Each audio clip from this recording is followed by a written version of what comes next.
sit back and get ready to have the most fun you ever had with an electronic device. I don't particularly care for the frozen one. I like it on the rocks and the salt on the rim, but that's hard to do at home. Are we still talking about drinks? He likes a little salt on the rim. Could be talking a couple of different things. Actually, have a rim Salt on the rim. Yeah, that's been done before. Seems like you have that in your favorites. Let me pretend that I don't have that bookmark.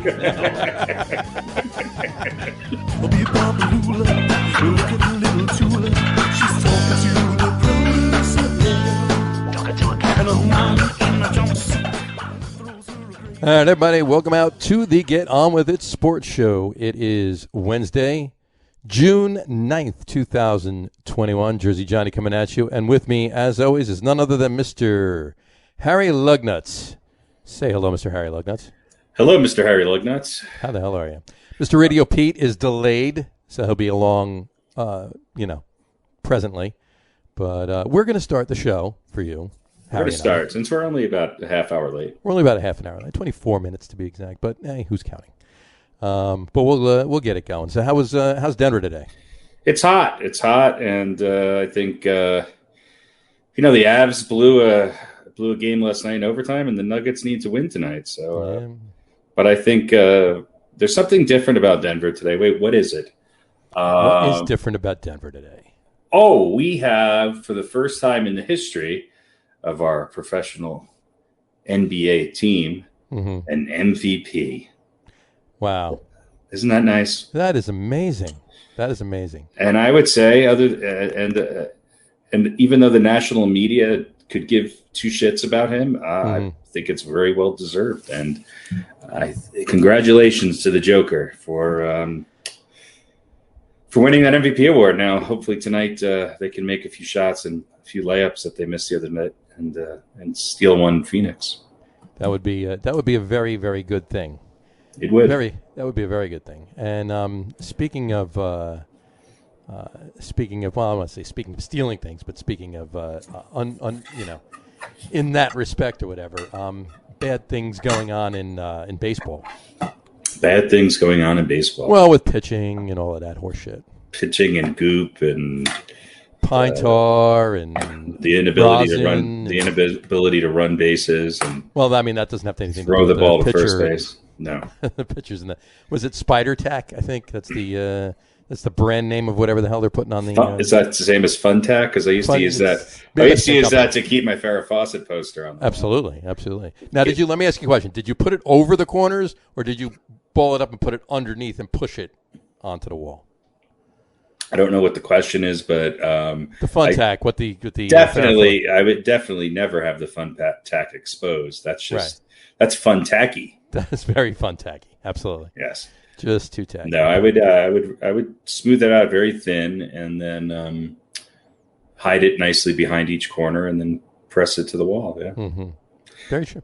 It would sometimes stain your posters. It would.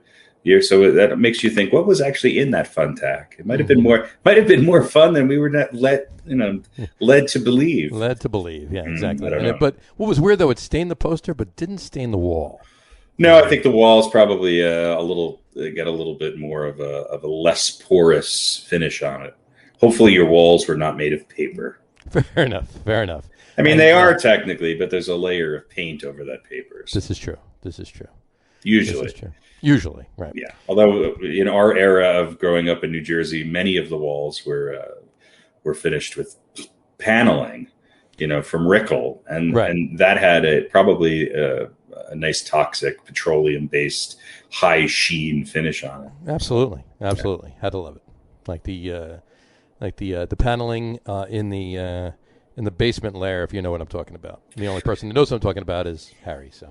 Yeah, no, I would say in the town that we grew up in, at least 50% of the houses had at least 25% of the house covered in paneling. Yeah, and then, maybe more, probably a higher percentage. And then there were some rooms with wallpaper. Lots of wallpaper, yeah. My mom loved. We had a kitchen that was smaller than, very, very small, and I think there was 9 different types of wallpaper in it. So, yeah. Well, I mean, you had to, accessorize. Yeah, I don't know. I don't know. I think it was I can't see. Maybe she couldn't make up her mind, and she liked all 9, so she used them. Maybe there were some on sale, and you only had so much square footage, and they kind of worked together.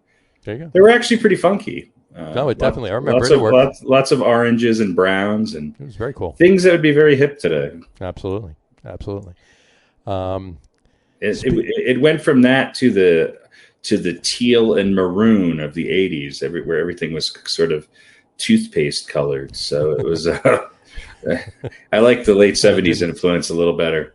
Would you like the there was teal and maroon. It was the was it Aquafresh? That toothpaste color. That look for the guitars followed the same suit in the 80s. Absolutely. They were all painted atrocious colors.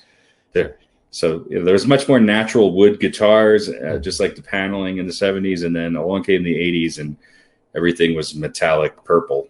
So you didn't like those pink guitars that they had in the 80s? No. Yeah. They were horrible, and they all sounded like horse shit. Did you ever know anybody that had a pink guitar in the 80s? Yes, I did. Yeah, one of the worst basses ever made by mankind, either. Yeah, but hey, you know what? It worked in a pinch.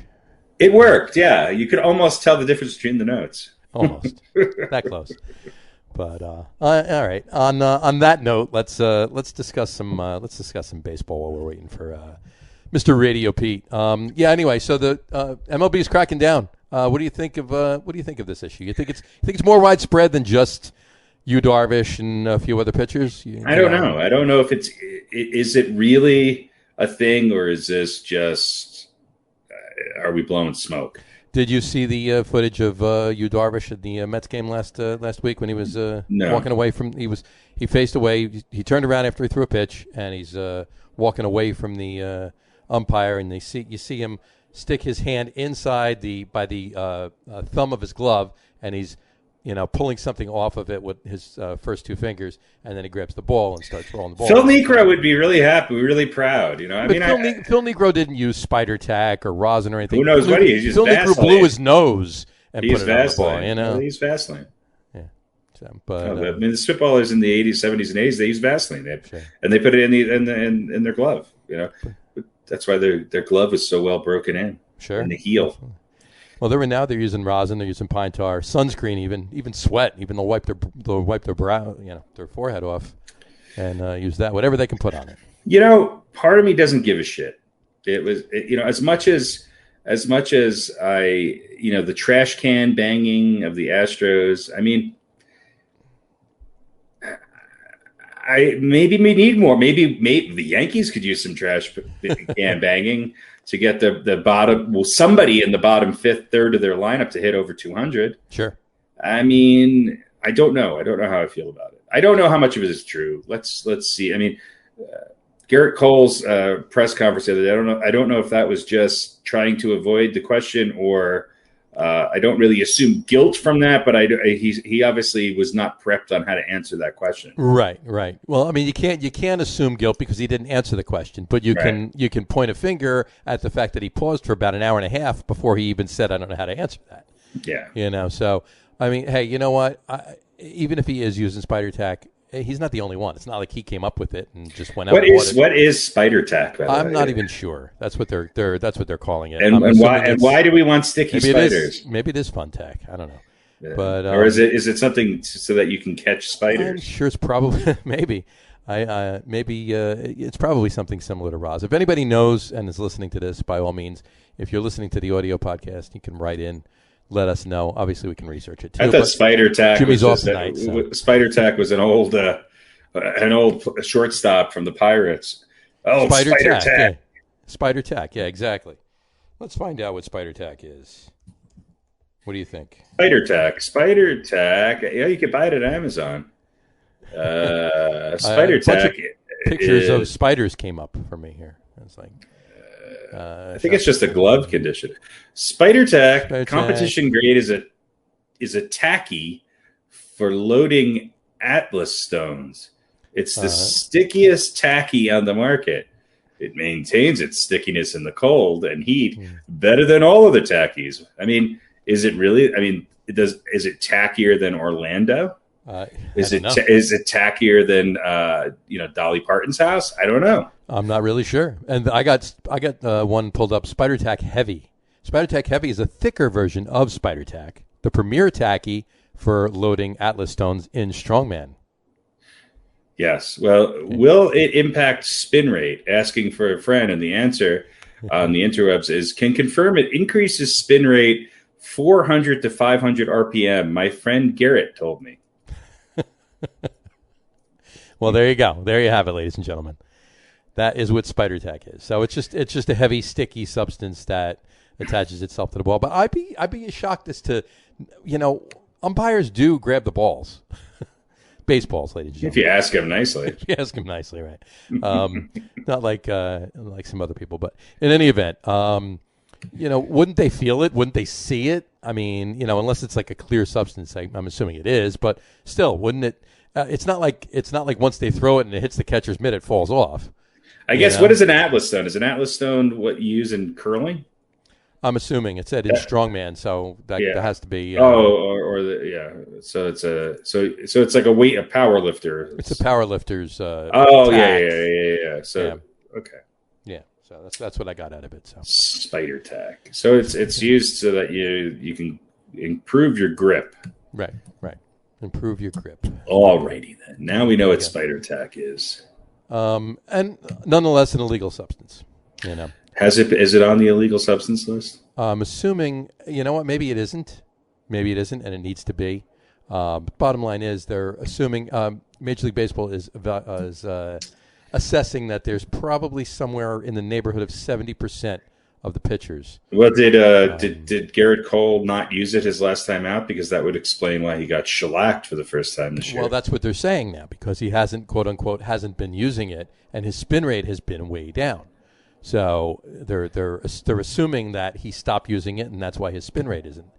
And they're also assuming that he was a decent pitcher in Pittsburgh, but he blew up when he went to Houston. And if he went to Houston and Houston was playing all those Houston games, and that's what they kept in the trash cans with Spider Tack. They handed him a thing at Spider Tack and said, "Here, use this; it'll improve your spin rate." And sure enough, he winds up blowing up and does what he does in Houston, and the Yankees give him a big contract. He stops using it, and there you go.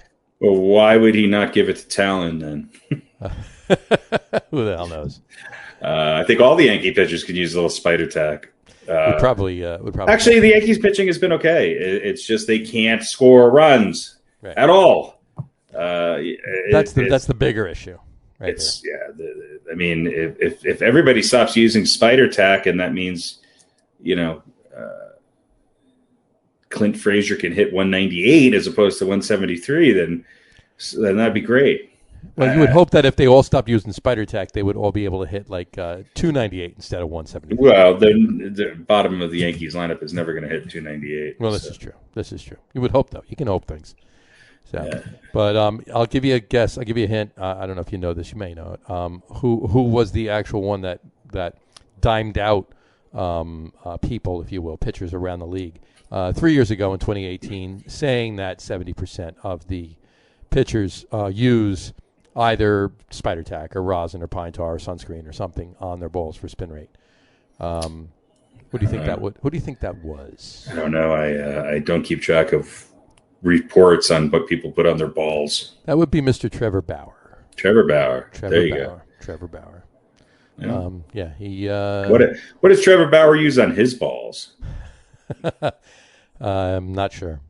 Maybe a little olive oil. Rosemary. I don't know. I don't really know. I don't want to know. I don't either. I'm just spitballing. So, no and fun that intended. comes full circle. And now we're back to spitballing. So. I mean, look. This has been going on since the history of baseball. Of course. Nowadays we just have too much technology, and sure.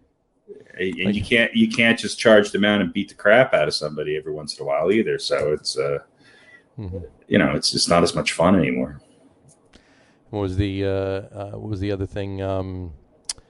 Was it Major League? The old guy, the old pitcher, telling Charlie Sheen that he puts everything on it, even Vaseline and Crisco, even Vagisil he put on it.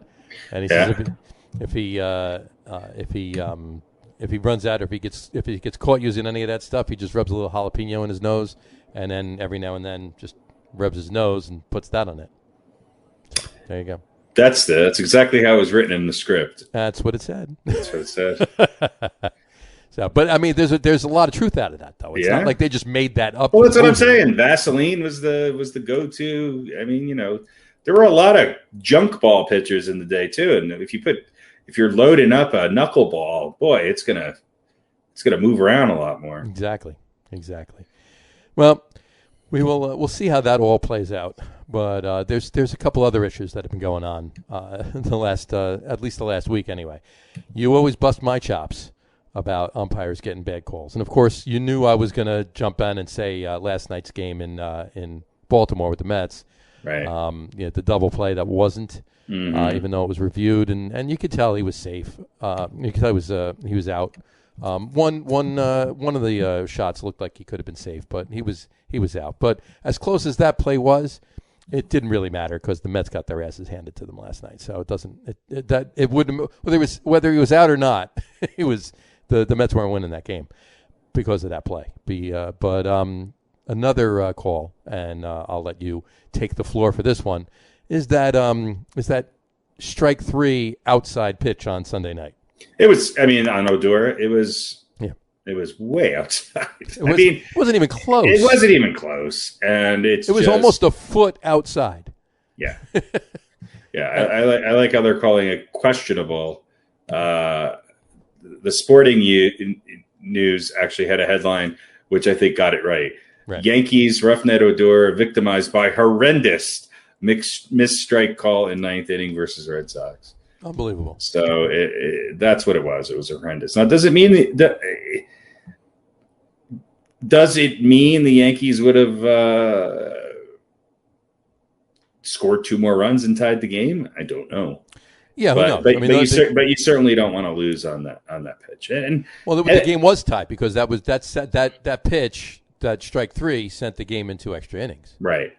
So if Odor had just gotten a hit, if he called that a ball in the next pitch, whether he walked him or if he gotten a hit, it was a walk off. Oh yeah, man on third. Winning run was on third. Winning run on third, and I mean it was. The Yankees put themselves in that situation in that game again, and they just little things here and there that they're just not doing well, and that's horrible. You obviously don't want to be swept by the Yankees at home. No, and I mean by the Red Sox at home, and the Yankees are in a little bit of a tailspin. Now look, they're still above 500. They probably be in first place in a couple divisions. For sure, absolutely. But they're just, it seems as if their offense is so inconsistent. I mean, I think they went, 3 games and scored 4 runs?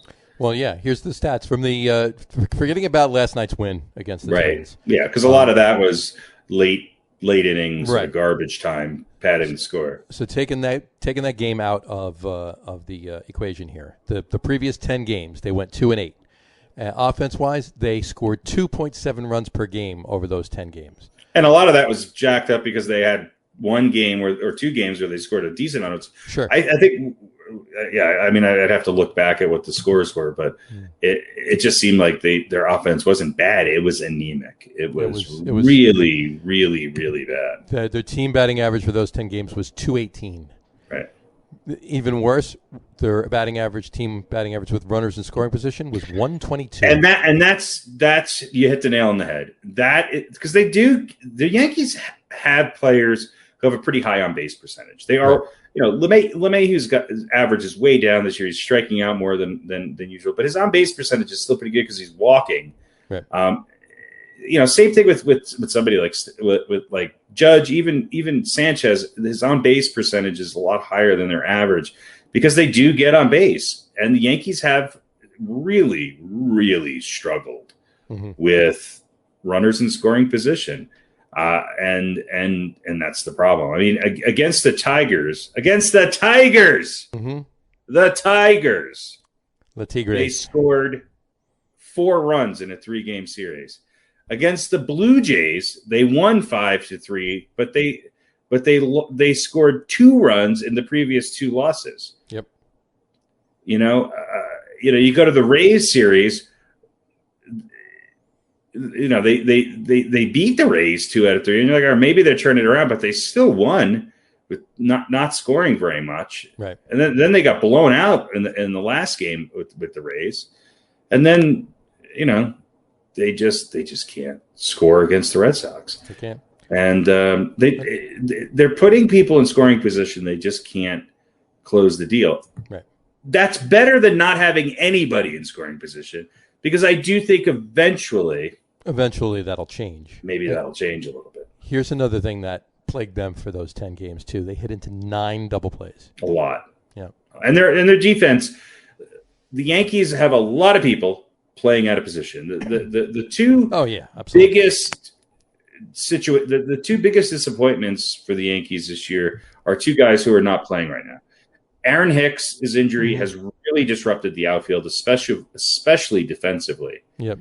And with Voit being hurt at first base, it really puts the Yankees back in a situation where they have people playing out of position. The Yankees, who is really playing, with the exception of the platoon and catcher, who on the Yankees is actually playing most games in their most natural position? Very few. Very few. Torres isn't even always a shortstop. I don't think Torres is in that. So they have 3 second basemen. Yeah, they do. 4 if you count Tyler Wade. Okay. True. So Odor, LeMahieu, Torres, and Tyler Wade are all second basemen. Right. Okay. You have Andujar, is he a third baseman? Okay, he's a third baseman. Well, he's a third baseman. Yeah. And now you got Wade and Wade's doing okay in the outfield, but I mean Aaron Judge in center field. That's a tough one. That's a very tough one. I mean, he should be over in right field and nowhere else. And he's been struggling a little bit in right field. And so you're going to take your best player and put more wear and tear on his body by playing him in center field. And again, street clothes Stanton is out. Right.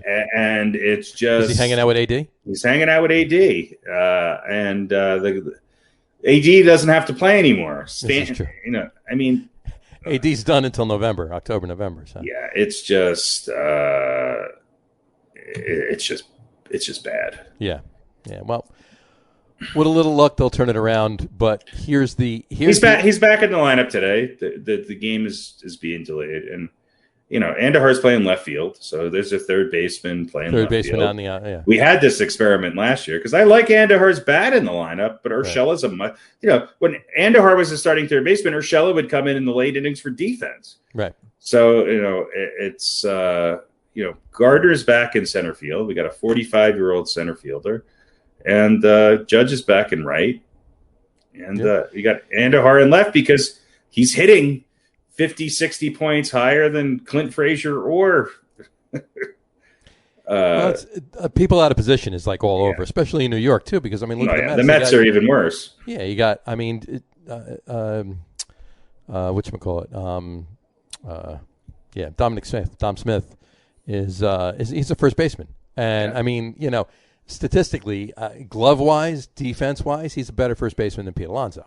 But you want Pete Alonso's glove in, and Pete Alonso's not playing anywhere other than first base. Right. So Pete Alonso would be a great American League player. Right. You throw Dom Smith out, but he's doing pretty good. Pete Alonso's doing pretty decent. I don't think Pete Alonso's a bad first base. No, he's good. But Dom Smith is out in left field. And he has been improving, and he has been playing well in left field. And what's really cool about it is whenever they do give Pete a day off from defense, and they throw Dom Smith on first base, he doesn't miss a step. He's playing first base like he plays first base every day. Well, here's the interesting thing is that the Mets are playing in Baltimore, so they have the DH going today. They're up 7-1, by the way. Yep. And they have Smith DHing. They have Alonso at first and Smith DHing. So with the exception of maybe McKinney, I mean, they're healthier than they were 2 weeks ago. Right. With VR and Lindor back, Alonso playing first base, McCann still in at center, Pilar's in left. Pilar's a left fielder. Yeah. Williams is playing center, and and Peraza's playing second base. Okay. They're starting to at least get back into a groove, but this disproves your point of having Smith DHing today with Alonso playing first base. But it tells you that maybe there's something mental with Alonso playing the field and not wanting to DH, which I understand. There are some players who don't transition well to not really playing both sides of the game. True, very true. And just to the note you said before, Mets are up 7-1. Who was the starting pitcher for Baltimore tonight, right? Yeah, Matt Harvey. That would be correct. Yeah. 8 hits, 7 earned runs. Yep. And it's the top of the fourth, and he's out already. So yeah. Well, he had his early season hurrah, and now he's back to earth. So, but I feel bad. Not that the Mets are beating him. I just feel bad for him in general. He's a good guy. Yeah. I think you should feel better about what Walker's doing. he's Taijuan Walker's really he was. His ERA is 2.21. Yep. And I got a couple other stats about that. But somebody's about to join us. It looks like he is anyway. We have a blank screen. Ladies and gentlemen, it's J-Lo. J-Lo, up there he is. There he is. How are you, J-Lo? How are you? It's Pete Alonso. Pete Alonso is coming to us from the dugout in Baltimore. That's right. Absolutely. What? It's a little dark in the dugout right now. So, who knows what's going on? All right, well, at least the voice is there. Yes. If we can't see him, we can hear him. Let's see what happens when I press the old having issues button. That's not even on your computer. Start with us. Chat with us. Is that when you grab certain parts of your body and scream loudly? Help! Help! I'm having issues. Wait, when you do that outside of the Walgreens, it usually helps. He left. You know what's funny? If he didn't come back on at all. No. That'd be the highlight of the show. That would be funny. That'd be hysterical, actually. But in any event, back to the Yankees while Pete gets his camera together. Before we move on to the Mets for a second, I had one question for you. With all that was going on, there he is. There he is. I had the wrong camera. Look at that. The Polaroid doesn't work for the podcast. I've got two cameras. What can I say? No, you know what it is? I got one's for your OnlyFans. It's the wide angle. That was the other one for the OnlyFans account. The laptop has a camera, which the other laptop did not have. And so there was only one to hook up to. Now I have two. Now you have two.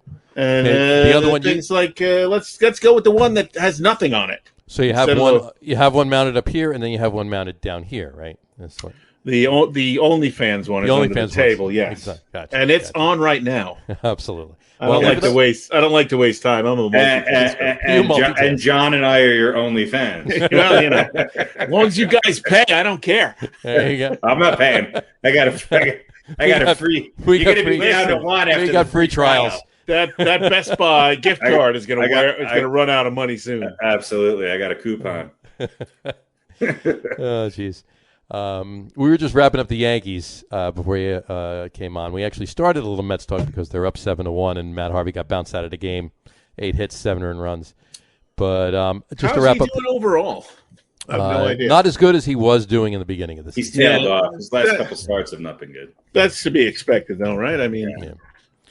But as far as the Yankees go, we talked about a couple issues. We talked about the. No, I'm not going to we talked about that one pitch that was a foot and a half outside the strike zone. Yeah. I'm not bringing it up again. I'm just saying, based on that, though, Aaron Boone did not get thrown out of the game. No. The other coaches did, but he did not. Now, do you fault him for keeping a level head, or do you think he should have just gone crazy on that? Listen, Booney is kind of a calm guy, and I think. I don't. What was Aaron Boone's managerial experience before coming to the Yankees? He hit a home run. He hit a home run in a game. And it was high profile, and that was it. Yeah, I mean, people in Boston hate him, and that's something to be said if you're a Yankee. Here's the thing: Bucky Dent's still alive. This is right, and they still hate him. Mm-hmm. And what I'm saying is he's available. I think they actually. I think they use Bucky's middle name in Boston whenever they refer to him. Friggin. Look, right. Bucky Effin Dent and Aaron. If Steinbrenner was still around, Girardi would have never taken a job with the Phillies because we'd have known that he would have been the manager again by now. Yeah. Here's the thing. I'll just say this, and I don't necessarily think it's entirely his fault. It never is. And I'm gonna put the word entirely in there because when did he ever learn some of these intricacies of managing? Right. Never. He never had a chance. Now, he has been the manager for how long? A couple seasons now, right? This is his third season. This is his third. So you would think that, but he's an analytics guy. Mm-hmm. So which is why he got hired in the first. I'm not even sure he's an analytics guy. He's a guy who defers to the analytics.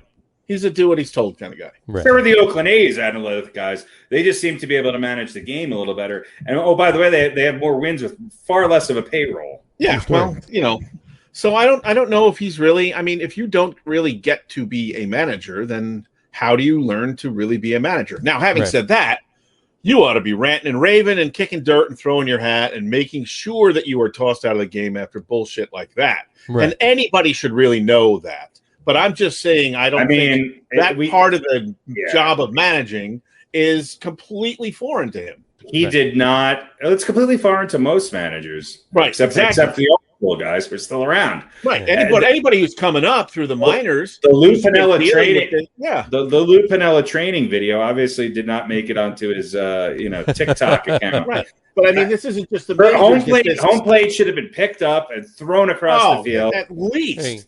Whatever was close to the edge of the dugout should have been emptied onto the field. Absolutely. Was it Piniella that used to do that? Tommy Lasorda sometimes when he was really mad. And even if that wasn't the case, after the game, he should have been ranting. He should have been fined for his comments about the officiating after the game. Absolutely, he should have been fined twice. Absolutely. Yeah. Now, based on that, all right, not just solely on that, but what's been going on with the lineup and so forth and so on. Everybody's, a lot of people are calling, or the calls for Boone to go bye-bye are beginning. And you think? I said, depends on which bar you're in. Well, for real, like the actual, not just the talk of the people. It's the Yankees, so the expectations are higher. Right. But now, whose fault is it though? Is it more Boone's fault or is it more Cashman's fault? Boone didn't sign these players. No, you know how I feel. I thought Cashman has been very lax in getting the Yankees pitching. He's been, other than the signing of Cole, which is great, and we all kind of knew that was coming. Sure. But you knew he couldn't do it alone, and he also let, kind of quietly, a number of other pitchers go. He put a lot of faith in Severino and what I call his kind of bargain bin shopping that he did. Yep. And now we got one guy on the DL and another one who's proven, maybe he's just doesn't have a comeback in him. Right. Now, other than Cole, Montgomery's been the Yankees' best pitcher. Herman's been okay. So the Yankees have, I think, a good 3-4. They need that 2. Mm-hmm. And they didn't go out and get it. And I also think they've made some bad moves in letting they are so stubborn when it comes to Clint Frazier and Gary Sanchez. I mean, they were stubborn on Bird for a number of years, and yet they're letting guys go like Tauchman. Granted, Tauchman's not hitting a ton higher, but he's hitting game-winning home runs, and he's making incredible defensive plays, which the Yankees can dearly use right now. Yeah, Absolutely. And who's he playing for? San Francisco. Mm-hmm. Yeah, so he's got a good team around him. He does. Yeah, he does. But obviously they hold on to these. They hold on to these mistakes for way too long. He didn't go to Detroit. He didn't go. There's always a guy that they're hanging on to for way too long. With the Mets, it's about 4. Right. There could be a minimum of 2 or 3 every season, but there's always a guy with the Yankees in that case. But the pitching is. If you look at the Yankees now, the pitching is still the strong point of this team. Now it's the strong point of every team. Yeah. Right. With the exception of maybe, so I mean, you can sort of say it's the cart before the horse. In other words, the pitching is okay. So in that respect, you have to, I guess, give Cashman kind of a pass. Right. Or you could say, well, it could be so much better, so maybe we don't give him a pass. It should be, though. I mean, you know what? It should be better. It doesn't matter because he's going to get the pass. He's not. They're not going to keep Boone and fire Cashman, and they're not going to fire Cashman, period. I don't think they're going to fire Boone either. It depends on – well, nothing's going to happen during the season. That's not the Yankees' way. You know, it's not. Well, here's it always was. It was. Here's the thing about the Yankees that I think. Right.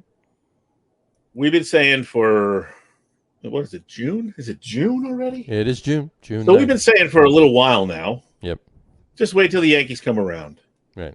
We were saying even maybe not 2 weeks ago, but a couple of 3-4 weeks ago. Sure. They're going to come alive. They should run away with this division, et cetera, et cetera. Mm-hmm. I think we're getting close to the point where we can kind of stop saying that. Yeah. Oh, I never thought they would run away with the division, but I thought they'd win 100 games. Well, and they're certainly not on par to do that. Having said that, but we didn't think Boston was, going to be where they were. We expected Tampa Bay to kind of be where they were, but maybe not quite as good because they lost a few of that pitching staff. But yeah, maybe they have something that the Yankees don't have anymore. Well, maybe the Yankees they're not going to blossom and become a significantly better team in the second half of the season. And maybe they will because they're the Yankees. And they might bring some kid up who starts hitting home runs and, Severino starts pitching lights out and this and that. They're entirely possible. But I don't think that is a likely scenario. And it's going to be a hard slog for them. And maybe, and when that's the case, then you can say, okay, well, Cashman didn't get enough pitching. We thought it was going to be easier. It's not easier. He should have known that. Sure. And then I think you can start putting a lot more blame on his shoulders. Then we got a comment from John Donovan here. He says they don't have a well-constructed roster, way too right-handed, also to relying on Judge and Stanton, who can't stay in the lineup. That's on Cashman. Yeah, I agree. I mean, I think he makes a lot of points. They tried to go out and get a lefty, but they didn't. Right. And I look, we talked about this earlier. Stanton's been the biggest disappointment. Sure. He's been the highest, even more so than Cole. He's been the highest profile Yankees offseason signing, free agent signing since A-Rod. And it has not been on the field enough. And I would argue that he had one decent postseason series. Other than that, he's been pretty darn disappointing. Yep. And does anybody fear him with the game on the line? Any pitcher fear him? Maybe Yankee fans. Yeah. and as good Stanton's coming up. And as good as Aaron Judge is, it's the same thing. Right. Judge is a free swinger and will chase. And yeah, he's the Yankees' most productive offensive player right now. And I like Judge. I think he's the person they're building this team around. But they just, with LeMahieu's dip, they don't have anybody who reliably will get a hit in a clutch situation. Now, Andujar's coming around a little bit. Urshela's coming around a little bit. Even Torres is starting to hit a little bit more. If those guys can get into the 270s and and the biggest problem is the Yankees need to drive runs in with runners in scoring position. Right. That is where they are having an incredibly miserable season right now. Sure, absolutely. But do we know how much they had a bad series. They split against Tampa Bay. They had a bad series against Detroit. They had a bad series, which they should have won 1 out of 3 against the Red Sox. Yeah. So there's still 4 games over, three or 4 games over 500. They'd be 1 game out in certain divisions. They'd be percentage points out of first place in the National League East. Mm-hmm. So they're playing in a tough division. Between Tampa, Boston, the Yankees, and the Blue Jays, you have 4 teams who I have you could make an argument could not only win that division but challenge to win the American League. Right. Now the Athletics are looking good. The Astros are where we thought they would be. But the Athletics always kind of do this. Will they be there in the end? They seem to falter in the playoffs because they don't have they have the opposite kind of roster. They're the New York Knicks of baseball. They can impress you a little bit enough to win and sort of overachieve in the regular season, but they're just not built for that postseason push. And then, they're not really a threat to do it until they do it, and then Right. you can start to. Yankees are. I assume they're paying all of us. Giancarlo's contract, right? Oh yeah, they took it all. But I mean, it was considered a steal, wasn't it, when the deal was made? I mean, it's a big contract, but compared to contracts now, maybe, but then no. Right. But I mean, they gave up nothing for him, basically, right? And he was a free agent. No, it wasn't a trade, was it? Yeah, they gave it was a trade. Starling and everybody went, that's right, Jeter that's right. taking care of his own, his old team. Mm-hmm. Little did they know he was a genius, stabbing him in the back. Look, I don't think we would be talking about where the Yankees are right now if Tampa Bay didn't simultaneously go 7-3 in their last 10 games. The Yankees are 3-7. Tampa went the mirror image of that. And that's why the Yankees are 6.5 games out of first place. Mm-hmm. Now they should be able to sweep. They should, and they better, beat the Twins. But they had a rough time of that. Their bats finally woke up, and they padded the score a little bit with some late inning,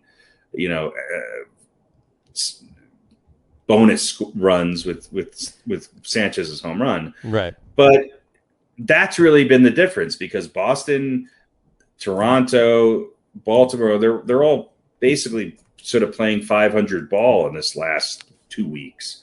But Tampa's taken that next leap forward, and the Yankees had 2 bad series. Now, before that, when they swept the White Sox, we were saying, all right, maybe the Yankees are finally on track. But then they lay an egg against Detroit. They don't look great against Tampa, even though they split that series with Tampa. Right. And then they got swept by the Red Sox, which is why those were high-profile games. A lot of them were on national television, and it shows the anemic nature of this Yankees offense, especially with runners in scoring position. Yep. This is the other thing I'm going to say about this Yankees team. Baseball-wise, this is the dumbest Yankees team I've ever seen on the field in years. You heard it here, folks. Maybe ever. Their baseball IQ is that of a Kardashian. It's low. The difference is that the Kardashians know how to score in the ratings, whereas the Yankees don't know how to score on the field. Wow, that was very well put. Look at that, Colin Cowherd. Put that on your crawl. All right, here's a prop. Here's a prop bet for you. Go for it. This is Stan's contract. Mm-hmm. All right, remaining monies for starting with this year. This will be in millions, by the way. Okay. this would be in millions. Wouldn't you love to have a salary negotiation where you get to say that? Well, let's just be clear. This is in the millions. This is in millions. The numbers I'm going to repeat to you are millions. I'm going to write down a number. Right. I had 6 zeros. But I'm too tired. I'm too tired to write all the. I'm just going to. I don't feel like writing. I'm going to write down the first number. You put the commas and the zeros. I get confused with the zeros and where the comma goes. Right, I got carpal tunnel from writing all the zeros. All right, here's the numbers: 29, 29, 32, 32, 32, 29, 25, and 2028 with a $25 million. However, a club option for a $10 million buyout. So here's the prop bet: will the Yankees buy Giancarlo Stanton out for $10 million in 2028? If they can't get rid of him before 2028, holy shit! Imagine how many times he's going to strike out in 2028. They could buy him out for $22 million, and they would probably do that. Yeah, it would save him $3 million. When 2027's over, they're going to hand him a $10 million check in an envelope and say bye bye. Well, you never know. You never know. Maybe all of a sudden he's just like has a resurgence and he's what he was in Miami for the next 7 years. You know. He won't. Hey, you know what? Hey, I'm just spitballing here. I mean, if he could become Scott Brocious, I'd be happy. Scotty effing Brocious, Scotty effing Brocious. You just got to put the F in there. There's a lot of guys with that middle name. There's a lot of guys that have the same middle name. Let's all right. Here's how I think to look at it better. Right. That's how they call their names when the former Yankees go to Boston. They go out to a restaurant. Yeah. Right. Brocious, effing Brocious, Brocious, motherfucking dent. Sorry, go ahead. Cocksucking A-Rod. Your fucking table's ready. Your fucking table's ready. It's in Worcester. Get in the car. So here's the highest paid players this season. Okay, Giancarlo Stanton is number 15. Okay, he's making about $750,000 more than Jacob deGrom, who's number 60. Altuve is number 14. Zach Greinke is number 13. Now here's where maybe there's a couple players who are getting overpaid a little bit more than Stan, but only two that I could say. Okay. So the next two are the ones that I think are getting overpaid. Miguel Cabrera. So this is a precursor of what long-term contracts sluggers would appreciate. So Miguel Cabrera and Albert Pujols are both making $1 million more than Giancarlo Stanton. Yeah, but you know as well as I do, and we've talked about it before, those particular contracts are payment for what they did years ago. And right now I'll take Pujols over Stanton. Right. Okay, Clayton Kershaw is number 9. 10. Trevor Bauer is number 9. David Price is number 8. Okay, that was a little bit of a risk on the Dodgers, but he's paid off. He's paid off last year. That's true. Steven Strasburg, Justin Verlander. Okay, number 5's this one's a little tough. Manny Machado. Okay, Max Scherzer, Nolan Arenado, Garrett Cole, and Mike Trout. Yep. So when you look at it in the context of the highest paid, he's the 15th highest paid player this year.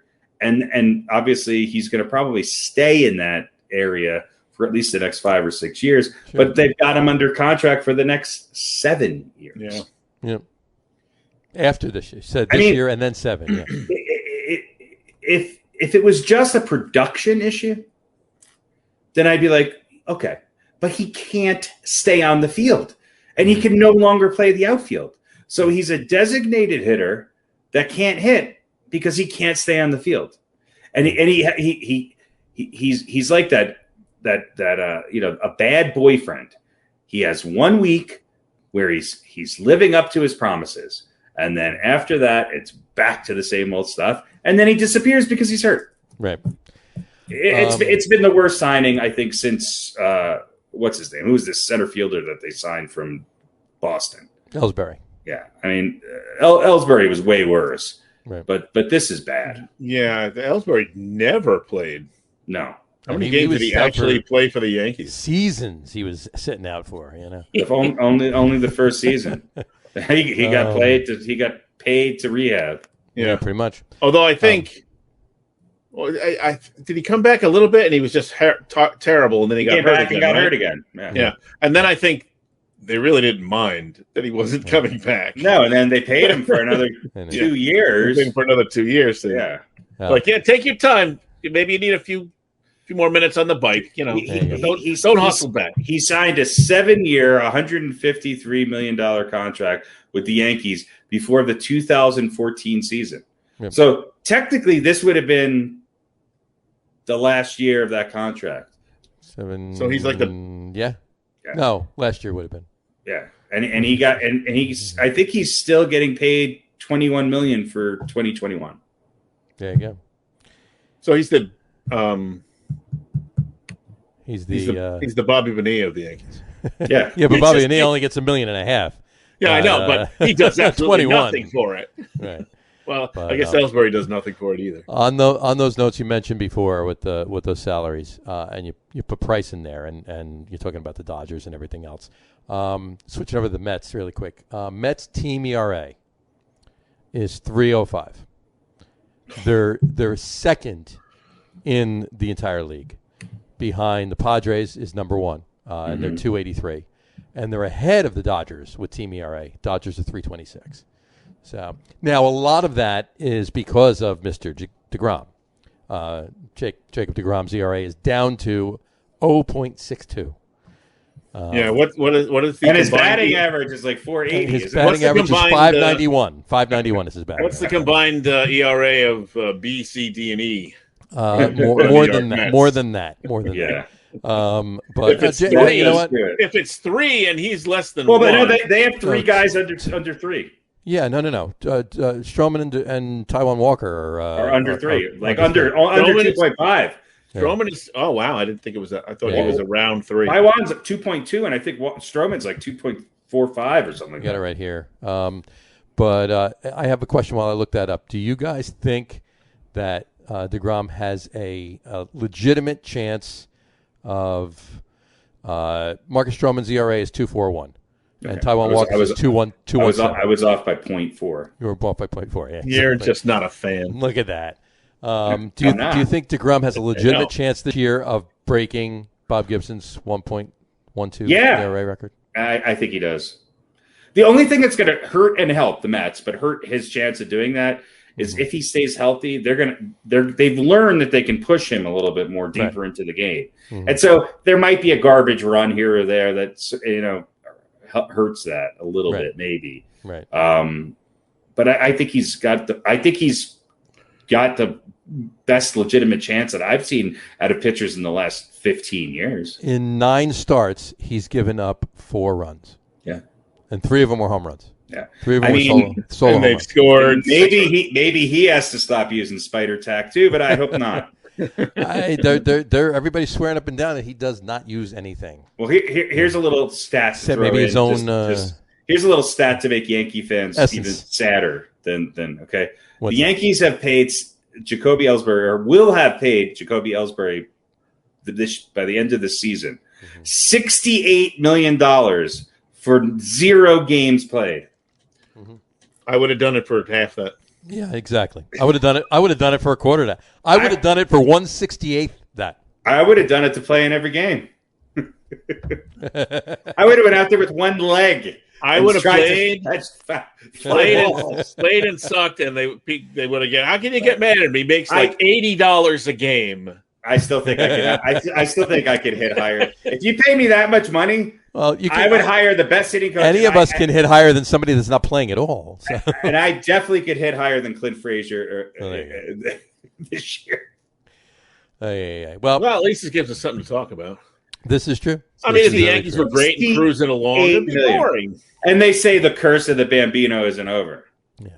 Well, the Mets have a few other issues too, because like Peterson's had 2 horrible games. He's the first Mets starter after last night's shellacking, if you will. He's the first Mets starter not to get through 3 innings in back-to-back starts since Steven Matz did it twice in 2018. The Mets are winning series. The Mets. By the way, those 2 games that Steven Matz did it in 2018, I was at both of those games. I stopped going to Mets games after that year. No, thank you. Thanks for doing that. The Mets are winning series.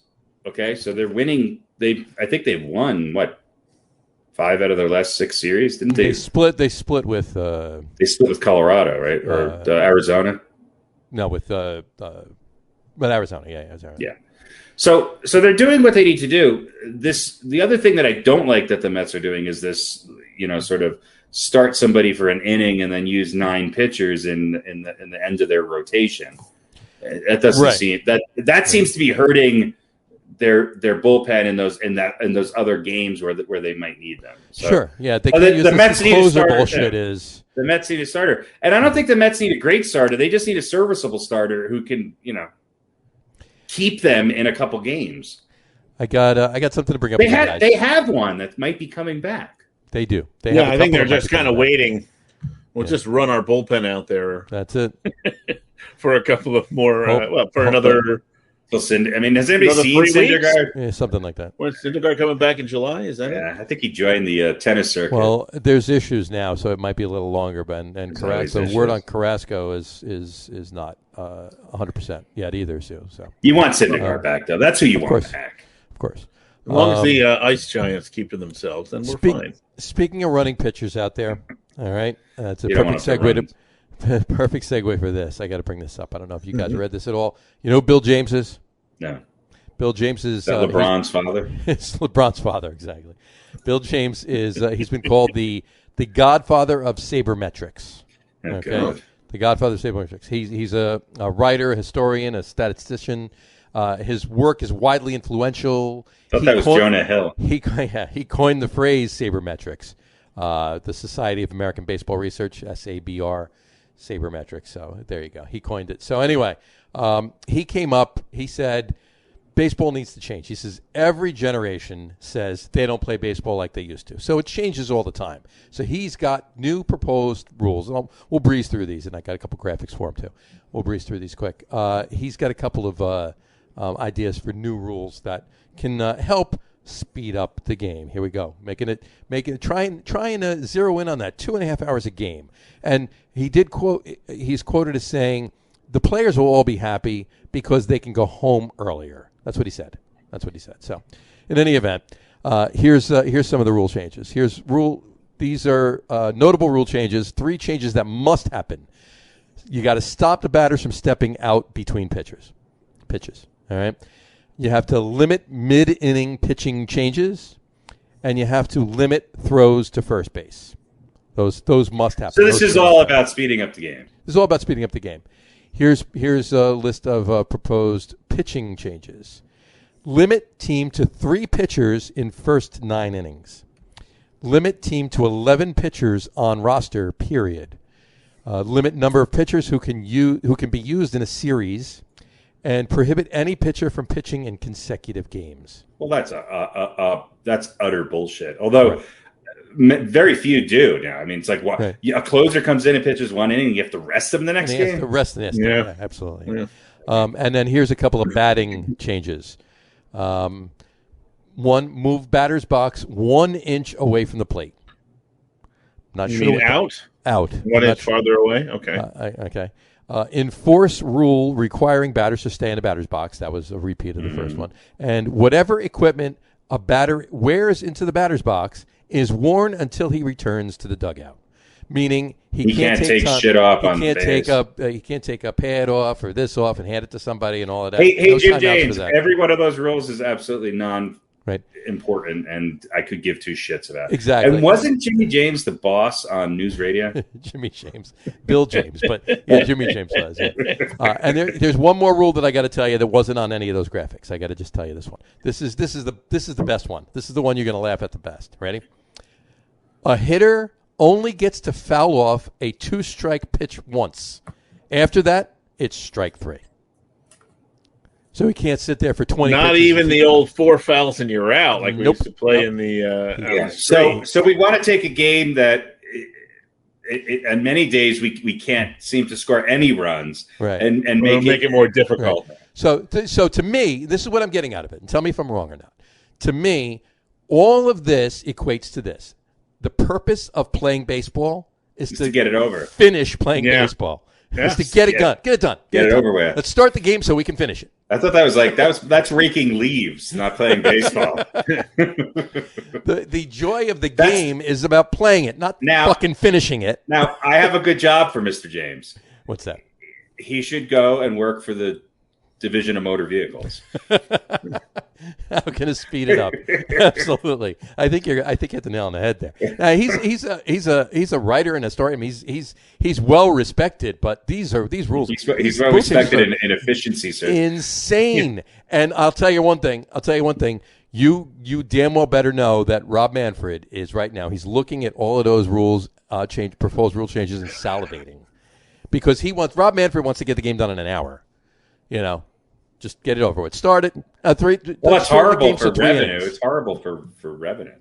Apparently, he doesn't give a shit. Apparently, all he cares about is possibly getting 1 or 2 21-year-olds that are playing World of Warcraft to watch a baseball game instead. Isn't the wonder of baseball is that you can wake up, watch the first 2 innings, mow your lawn, come back, take a shower, watch inning 5 through 6, and then cook dinner while the 7th inning 3-pitch change is going on. I mean, that's part of the wonders of baseball. Absolutely. Eat your dinner and then have dessert while watching the 9th inning. That's right. And nowadays, watching the 10th, 11th, and 12th, where people can't get a runner in from second base. Right. Maybe, just maybe, and maybe there is something to this foreign substance. Maybe, I don't know. Maybe the idea is to maybe get these guys to be able to hit the ball to the giant hole that is created on the side of the field with a runner in scoring position. Right. Yeah, maybe if you put a better product on the field, that would be then people will watch, even if it's just. I mean, to me, that's one of the great joys in life, especially on summer nights. Is viewership down? Game on. Viewership's not down. Viewership's not down. He's worried that there aren't enough kids watching the game because so viewership's gonna be down. So it's gonna be down in the future. Then have Gary Sanchez do some TikTok videos because God knows they'd be better use of his freaking time. Absolutely. And he has the time to do it every other game when he's not playing. He's in street clothes. Yeah. They should just put a camera behind him, and he could say hi every time a ball gets past him. That'll be next. It'll be TikToking from the dugout will be allowed. Oh, I'm sure. Absolutely. Yeah. So it's horseshit. But it's so like I said, that is the new purpose of playing baseball is to finish the game, is to get it over. This is from the guy who created the shit that's ruining the game. Exactly. Yeah. So you hit the nail on the head, buddy. We should definitely listen to him a second time. Yep. And then we won't have any baseball. Exactly. That's right. Unbelievable. A couple of things before we get to our top 10. I just wanted to let everybody know, and if you guys hadn't known, do you remember this picture? Oh, yeah. This is Bobby Valentine in disguise after getting thrown out. Bobby Valentino. Bobby Valentino, exactly. He does look like a maitre d' and from some sort of really crappy Italian restaurant in Queens. Today is Today is the 22nd anniversary of this game. Oh Jesus! Oh, there you go. He looks like a bad extra from a movie scene in a restaurant. He looks like Burt Reynolds' stunt double. Yeah, a little bit. Yeah, he does. You're right. The game was against Toronto. Here's a quick trivia question for you. Who was pitching when the ball was thrown? Pitch out to Piazza and started all of the bullshit that got him thrown out of the game in the first place. Do you know? What year is the game? This is 1999. Is it Cone? No. I'll say Bobby Jones. It was not. It was an extra inning, so they were in the bullpen. Oh, so it was 99. Was that was way after Jesse Orozco's era? Yeah. I don't know. Then that's an era of the Mets. Oh, was it Armando? It was not Armando. It was not. However, he has a very famous son now, much more famous than he was. Mr. Pat Mahomes. Oh, there you go. Patrick Mahomes is. I didn't know he was. Yeah. So, anyway, and one other note too.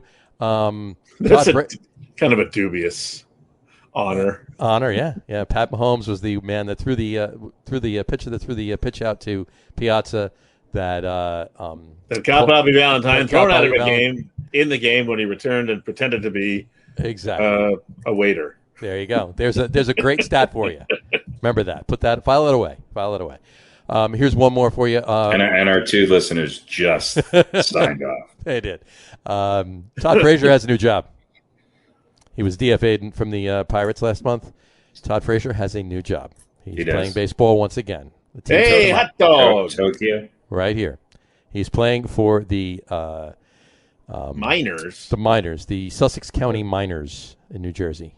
Are there any mines there? Well, there's some rock quarries and stuff like that up in Sussex County. So the Quarriers. There are. There are actually a lot. Yeah, there are. But Todd Frazier is playing for the Sussex County Miners, and he makes his debut this Friday.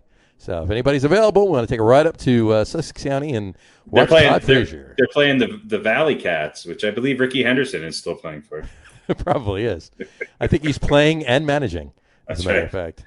There you go. He owns half the team, too. Him and Jose Canseco. That's how we get the manager job. Exactly. And one other quick note, Mets related, too. All of the talk about Jared Kalenic, Mariners not bringing him up.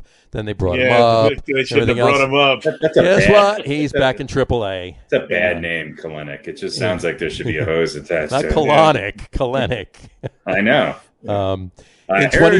In 23 games, his average was 0.96.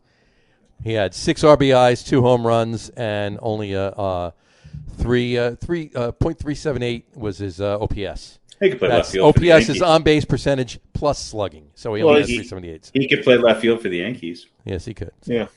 Anyway, here's the thing I want to just touch on Pat Mahomes. Like, if you're Pat Mahomes Sr. and you're out at a bar, and you're watching the game, and then that picture of Bobby Valentine comes up. And the announcers are going, 22 years ago today, blah, blah, blah. And the guys at the bar go, Valentine, remember that fucking day, that asshole, man?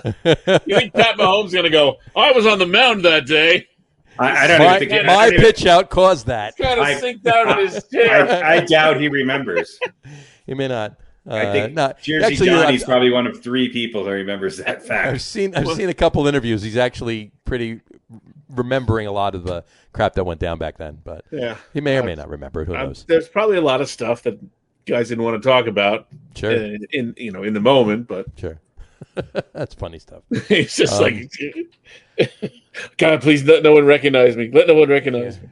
I got one new thing I want to try. See if it works. I got a quick quiz for you. It'll take 2 seconds. I'm sure you should be doing this on camera. We're going to try. We're throwing it in tonight, and we'll see how it works. It's a quiz. Tonight's quiz. The title of tonight's quiz is World Series. Here it is. World Series, Game 7, in their prime. You're the manager. Who are you starting? We'll do Pete first. Ready? Once again, World Series Game 7 in their prime. You're the manager. Who are you starting? Are you starting Tom Seaver, Doc Gooden, or Jacob deGrom?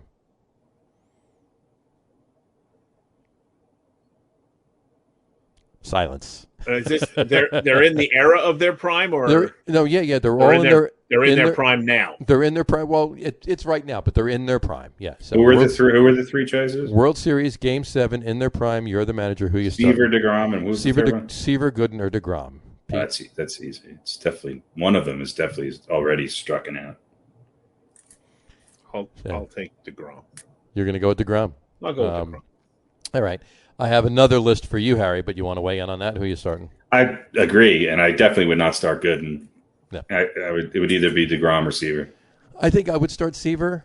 In his prime, he was insane. And not that deGrom's not, but deGrom is still of an era that, he's only going 6-7 innings into a game maybe, and Seaver was pitching, complete games there and doing what he did then. Anyway, but deGrom is good point. You wouldn't have to rely on the bullpen. You have to rely on the bullpen, exactly. So as the manager of this, but you don't get to choose your premium closer or middle relief guy to go along with you. I'm going to start the guy who's going to leave me with less decision making. That's a solid strategy, actually. All right, Harry, here's your 3: Whitey Ford, Ron Guidry, or Andy Pettitte. Guidry arguably maybe had the single best season out of those 3, but he didn't quite match it in the postseason. Okay. Whitey Ford obviously had some good postseason games, but so did Andy Pettitte. Andy Pettitte was Mr. Reliable in the postseason. Sure. He's a monster in the postseason. I think I'd have to go with Whitey Ford though. But Pettitte, I'd have to look at what Ford's actual postseason numbers did. And I mean, he obviously won a lot of games, but he had a lot more firepower than even Pettitte did with those great Yankee teams. Mm-hmm. But I think you got to go with Ford. Right. Pete, you want to weigh in? I take Pettitte because he's on the juice. There you go. Well, so was Whitey Ford, but it was a different kind of juice. Different kind of juice. That's why he could pitch the 9 innings without feeling anything in his extremities. We're gonna start, or we'll do a quiz a week, and we'll post this the next day. So tomorrow it'll be up on Facebook, Twitter, and Instagram. Weigh in with your choices for those 2. It'll be two separate posts, but we'll put them up each week. Each week there'll be a new quiz. So there you go. That's quiz 1, week 1. There you go. Yep. All right. Let's move on to our top 10 list. What do you think? Time? Well, we're only an hour and 8 minutes into the That's show. all. It's good. We're good. All right. So let's get going on our top 10. It's not like there's any playoffs going on or anything that we have to talk about. We can talk about this. We can talk about that. Let's do our. Well, we haven't even. You guys didn't do football notes yet, did you? No. There's a few football notes, but not a lot. Okay, so. good. Real quick. Whitey Ford was 10-8 with a 2.71 ERA in his postseason career. Mm-hmm. That's not that good. That's barely over 500. 11 series. One more loss, and he's a 500 postseason pitcher. Well, he was 10-8, so 2 more losses. Well, no, one more loss would have been one less win too. So, you don't know that. That's not necessarily true. That's true. Anyway, all right. So let's do tonight's top 10 list. Tonight's top 10 list is top 10 center fielders in Major League Baseball history. There you go. Top 10 center fielders in Major League Baseball history. We'll start it off with our number 10. We have, by the way, many do we actually have? Yeah. In true Get On With It podcast fashion, we have 12. Number 10. Nice. Number 10. Top how many number 10s? 3? We have 3 number 10s. Everything else there's no ties. The only ties are all number 10s, all 3 number 10s. All one-pointers, I think. All one-pointers. There you go. So we'll start it off with number 10. Number 10, won't say number 10 A, B, or C. Doesn't matter. So what happened here, folks, is we all had different number 10s. And we all had the same so they all got 1 point, and so they all tied. Exactly. All the top 9, we all had the same people. Might have been in different positions, but we all had the same. Yeah, this was I didn't look super closely at the list. I did glance it over, and it seemed to me like this might be the new winner for the most agreement on players. A couple of positions, probably not a position. A couple of positions different, but yeah, for the most part, the middle 4 or 5 are all pretty much all there in the same middle 4 or 5. Yeah, and the top 2 are always I went a little controversial just with my number 1. Only the best hitter in the history of baseball. I put at number 1. But, he was an asshole. He was a systems hitter, though. He was a systems hitter and an asshole. But last time I checked, being an asshole doesn't preclude you from our list. No, this is true. No, gives him more we've had a few assholes on the list before. So. More credibility in my book. So there you go. All right. So we'll start with a 3-way tie for 10. So our first number 10, tied for number 10, is Mr. Kenny Lofton. Kenneth Lofton, obviously. He was he played for the Astros, the Indians, the Braves, the White Sox, the Giants, the Pirates, the Cubs, the Yankees, the Phillies, the Dodgers, the Rangers, and the Indians. And the Ohio Players. Right, exactly. And the Miners. The Sussex County Miners. Just Sussex County Miners. But that was only for a month while he was just a month while I was in the middle, yeah. That was in the Catholic School League. Right, exactly. He's a 6-time All-Star, 4-time Gold Glove Award winner, 5-time American League stolen bases leader. He's in the Indians Hall of Fame. His most years were spent with the Indians, and it wasn't even 2 stints with 1 in between, but it covered 10 years with a year out. So his lifetime batting average, career batting average, .299. Hits 2,428 hits, 130 home runs, 781 runs batted in, and 622 stolen bases. There you go, Kenny Lofton. A little underrated, I think, in general. A little bit.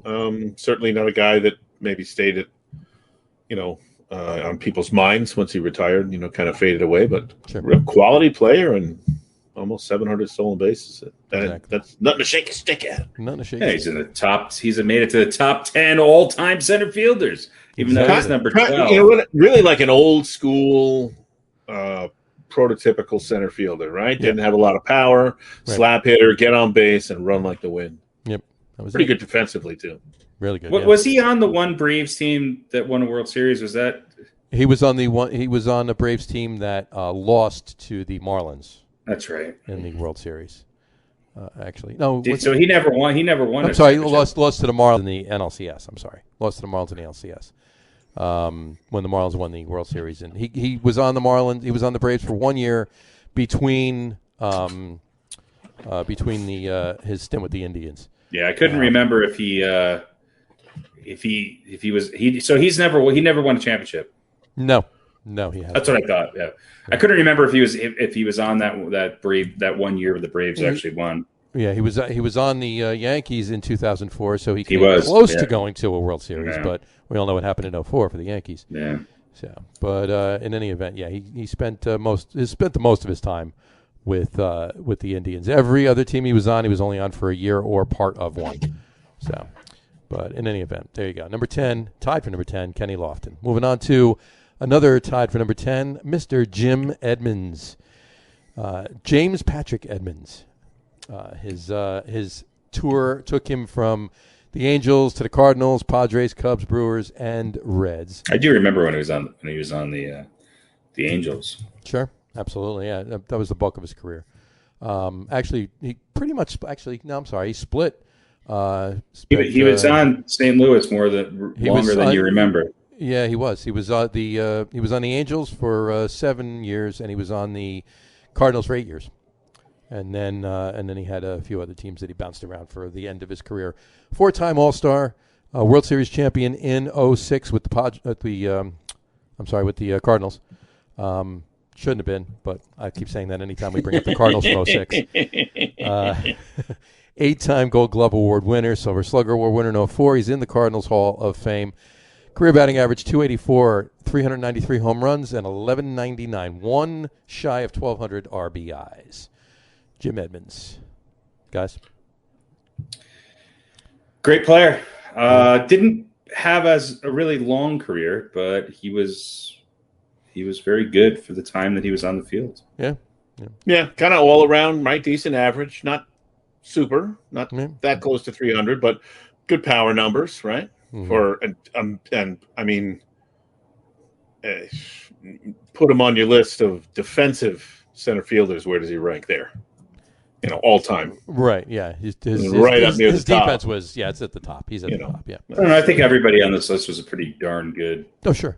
Right, but he was in his prime. He was good. Yeah, he was head and shoulders above most, and yes, but not necessarily most on this list. I mean, most guys that were playing, at that time. Yeah. Jimmy Baseball or Jimmy Ball Game actually. There's 2 nicknames for the man. Jim Edmonds also tied for 10. Moving on to our third tied for 10th is Mr. Bernie Williams.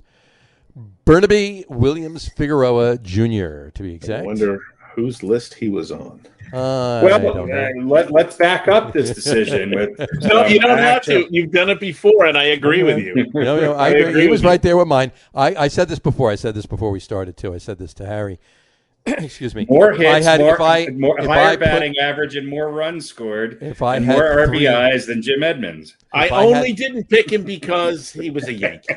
If I had 3, if I made the list and I put 3 number 10s, the 3 number 10s we had here, I would have put. So I think I would say the same thing. Hey, look, my number 10 was between him and an ex-Met who you guys probably would never think of putting on your list. No, he was probably my number 410. He would have been, and that's not necessarily. He would have been my 4th 10, and that's because of. I think Bernie Williams. I think one Bernie pitch defines that man. I think Bernie Williams' horrible jazz albums have hurt his reputation.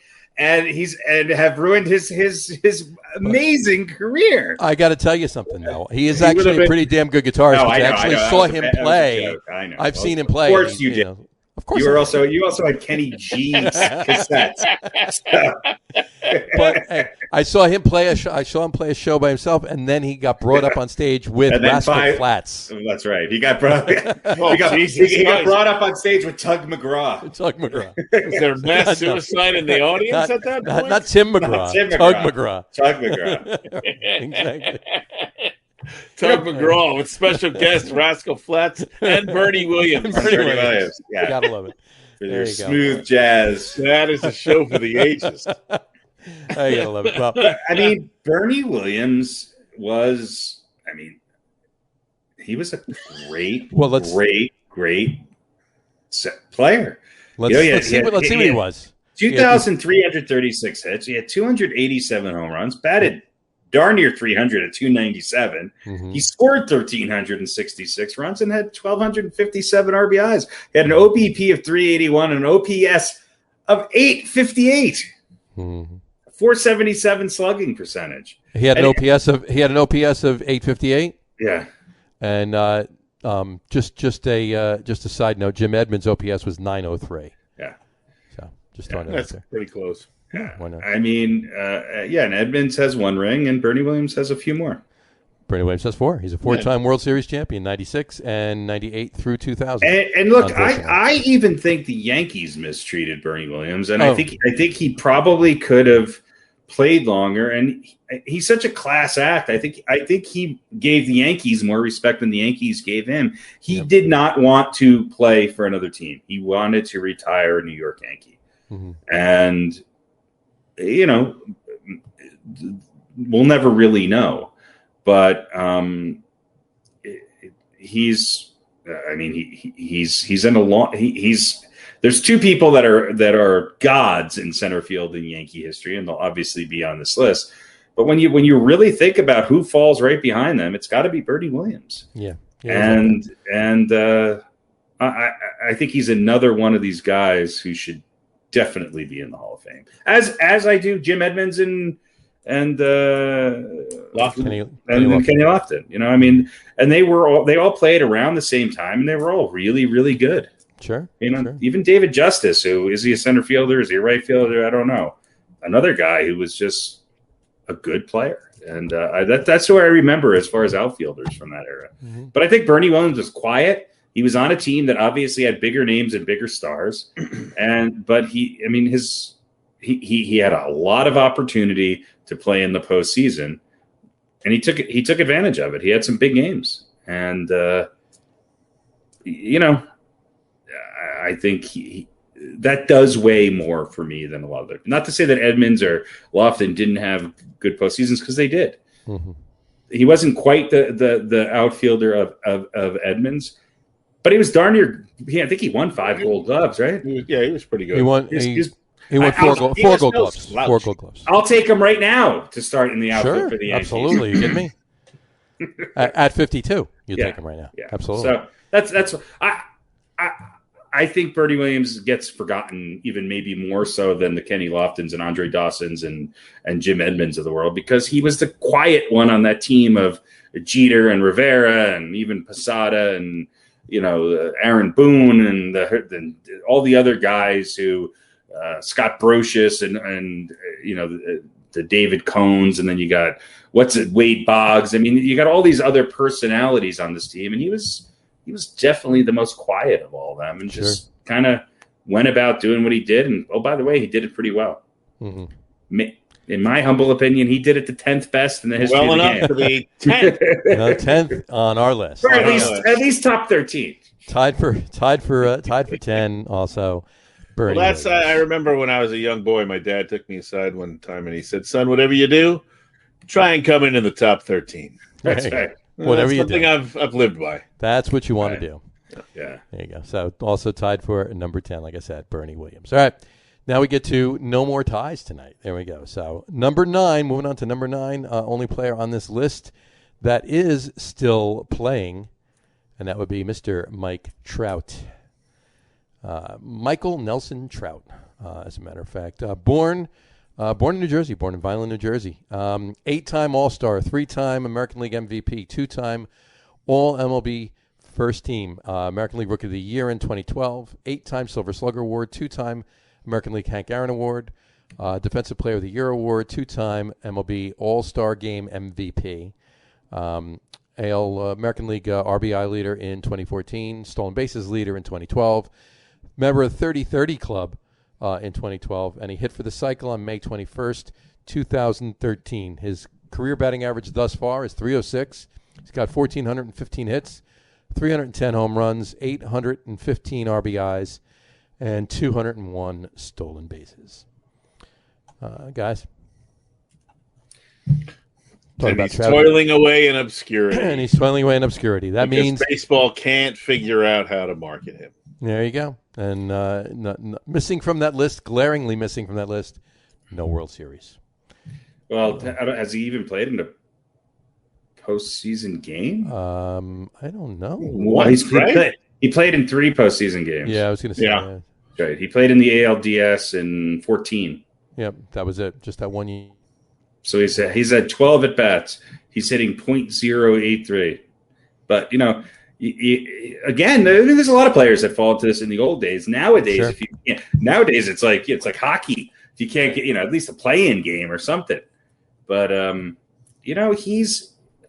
think he's still probably, even though he's in his 10th, 11th year. He is. He's in his 10th. He's in his 10th. Well, the 11th season right now. 11th season. Yeah, but he was a Rookie of the Year in 2012. So he came up at the end of 2011. Yeah. So yeah, it's in his 11th season, but he hasn't played. He didn't play that many games. Yeah, no.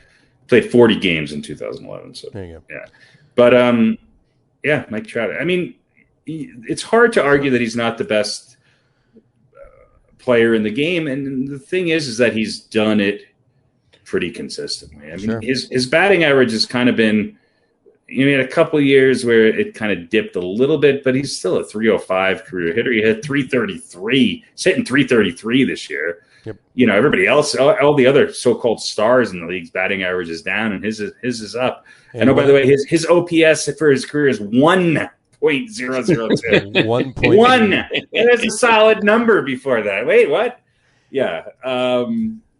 His OPS plus is 176. I mean, he is one of those guys, and he's a great, he's kind of redefined the position because he's not your typical center fielder body type wise. He's kind of a bigger dude. He's a slugger, but he's certainly a great fielder. And he's probably, I think, because of his consistency, probably been the best all around player in the game. He had a little bit of a dip last year, but I mean, he's back with a regular season now. He's having a bounce back year. I mean, sure. You could argue he could be comeback player of the year as one of the best players in the game. Yeah. Yeah. Good. Yeah. He's almost sort of on this borderline of once in a generational kind of, we love to throw that thing around because he's been so good for 10 years now, right? This generation's the guy who's we're going to be talking about probably maybe next or soon. He's kind of this generation's Ken Griffey Jr. Sure. In that he is really good. His numbers are spectacular. He's probably a better all-around hitter than Griffey. Doesn't have quite the, insane power that Griffey had earlier in his year. Right. And Griffey was maybe earlier in his career a more dynamic defensive player. He did it but sort of toiled away in a West Coast team that didn't get a lot of publicity. And, no, but he got publicity. He did. I mean, the league loved him. The media loved him. So, sure. And I think the league has tried to do this with Trout, and I think there's two things that work against Trout. Number one is I don't think Trout.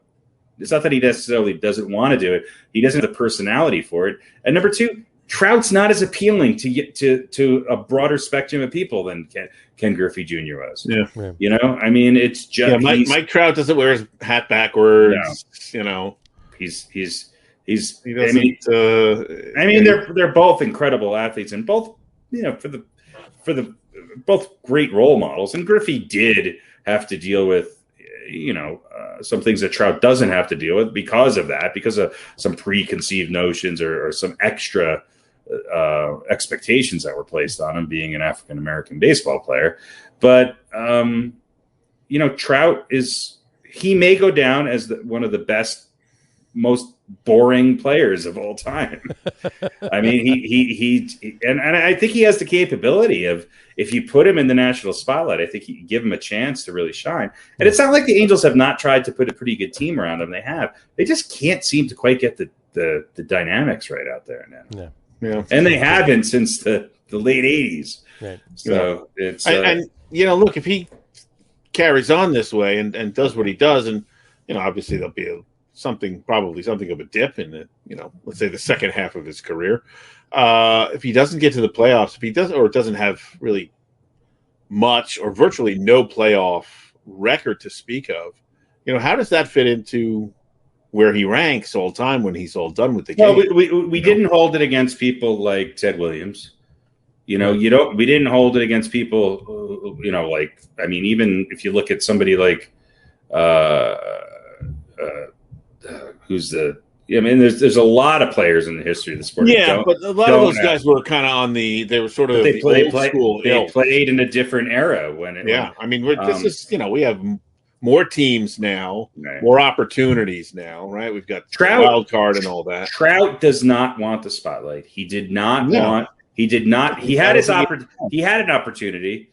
He re-signed with Anaheim or Los Angeles or whatever the hell they are now. Right. Los Anaheim. And he wants to stay there. He's happy. And honestly, I think he would love to have the opportunity to win, but I don't really think he cares too much. I mean, I hate to say that. I don't want to put words in his mouth, but why should he? Right. He's going to make his money either way, so he's happy going to the ballpark, and he's got a pretty sweet life. It's not. I mean, it works. It's not like he's completely unknown. No. Everybody knows who he is. He just sort of. It's a weird existence, right? He is famous, he's arguably the best player in baseball, but he also lives this kind of life of obscurity. Yeah. You know, he's of the national spotlight, but not in it. And that's a weird thing. But he does seem happy with it. You know, he needs 5 or 6 mistresses and a good traffic accident to raise his profile. There you go. Well, there you go. On that note, number 9, Mr. Michael Nelson Trout. All right, moving on to number 8. Number 8 is Duke Snider. There you go. Duke Snider, Edwin Donald Duke Snider, the Silver Fox or the Duke of Flatbush. He played his most of his career. He played for the Brooklyn or L.A. Dodgers, both actually, not or. He played a year for the Mets and the second to last year of his career, and then his last year he played for the Giants. He's an 8-time All-Star, 2-time World Series champion, National League home run leader in 56, National League RBI leader in 55. His number 4 is retired with the Dodgers, and he's in Cooperstown. Career batting average 295, 2,116 hits, 407 home runs, and 1,333 RBIs. Duke Snider. Guys? Mickey Willie and the Duke, right? Was the song? Yeah. Some Mickey people and the might Duke. have said Willie, Mickey, and the Duke. He always seemed to be third on that list. Mm-hmm. Now, that obviously, for song purposes, it wasn't. I don't think it was a ranking system. No, it was but just when for- you look at his numbers, and certainly a stretch of about 10 years where I think he hit 40 home runs and drove like 120 runs or something every year for 8 years straight or something outrageous like that. I don't have the stats in front of me, but you kind of go, oh, wow. Duke Snider was really, really, really, really good. Yeah. Yeah, he was really great, and he was, you know, on those Brooklyn Dodgers teams in the 40s and 50s. You know, they were always losing to the Yankees, but he was on that team and he played a big role in the 55 World Series where they beat the Yankees in 7 games, and he hit 320 in that World Series, 4 home runs, 7 RBIs. I mean, his OPS was 1.210 in that World Series. So, I mean, it's I think that's where his legacy really. And then they moved a couple years later. They moved to LA and they beat the White Sox. They swept the White Sox in the World Series, and he was at sort of nearing, I think, the end of his career a little bit. But he won 2 World Series, and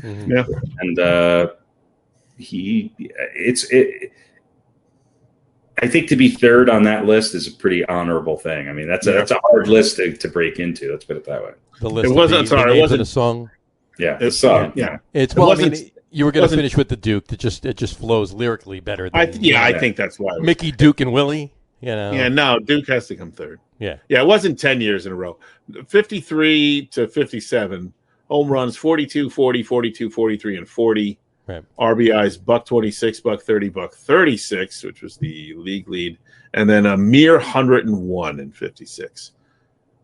We've talked about good stretches. 92 in 57. So we've talked about good stretches for players. That's a pretty darn good stretch there. There you go. Yeah, absolutely. And I think he's one of these guys who maybe got snubbed from a couple of All-Star games, and you know, he's one of the best to ever play the game, and he hit 407 home runs in his career. You know, I mean, that puts him in the top 60 all time. So that's especially in today. And I'm sure that drops after especially after the home run barrage of recent times, and then the late 90s and into the 2000s. Mm-hmm. But yeah, I mean, he played for 18 years. 18 seasons. Yep. Yeah. 18 seasons. Yeah, 162 game average, 31 home runs, 101 RBIs. 1 strike against him, 94 strikeouts. Yeah, I'll take it. Yeah, yeah, definitely. I'll take it and build a team around him. You'll take the strikeouts with the production, yeah. There you go. All right, number 8, Duke Snider. It brings us to number 7, which would be Mr. Kirby Puckett. That's his name, Kirby Puckett. He played his entire career with the Minnesota Twins, 88 to 95, 10-time All-Star. 86 through 95, so just the first 2 years of his career. He wasn't an all-star. Two-time World Series champion in 87 and 91. American League ALCS MVP in 91. Six-time Gold Glove Award winner, six-time Silver Slugger Award winner. Roberto Clemente Award winner, American League batting champion in 89, RBI leader in 94. His number 34 is retired by the Twins. He's in the Twins Hall of Fame. Of course, he's in Cooperstown. Career batting average 318, 2,304 hits, 207 home runs, and 1,085 RBIs. There you go. Guys? I mean, he's one of the saddest stories. I mean, his glaucoma just cut his career short. I mean, he was, forced into early retirement, obviously died at a relatively young age. Mm-hmm. And, but I would argue was not only one of the best, if not the best player in baseball at the time for a lot of those years. Sure. He's just clutch. I mean, when you think of the Minnesota Twins, he's one of those names, especially in more recent history, that just jumps out. I mean, his catch in the World Series was one of the most memorable plays I've ever witnessed. I mean, sure. On television, but witnessed live in the history. I mean, it goes down with Kirk Gibson and, maybe, I don't know, Reggie Jackson. I mean, it's just one of those things, obviously the Mets in 86, but, and those famous plays for a different reason. But he's just one of those guys who I think he could have easily been in number 3 or 4 on this list if he kept playing. And he'd have been higher on the list if he kept playing. He was a hell of a player. I mean, 318 career batting average, 2,304 hits in 12 seasons.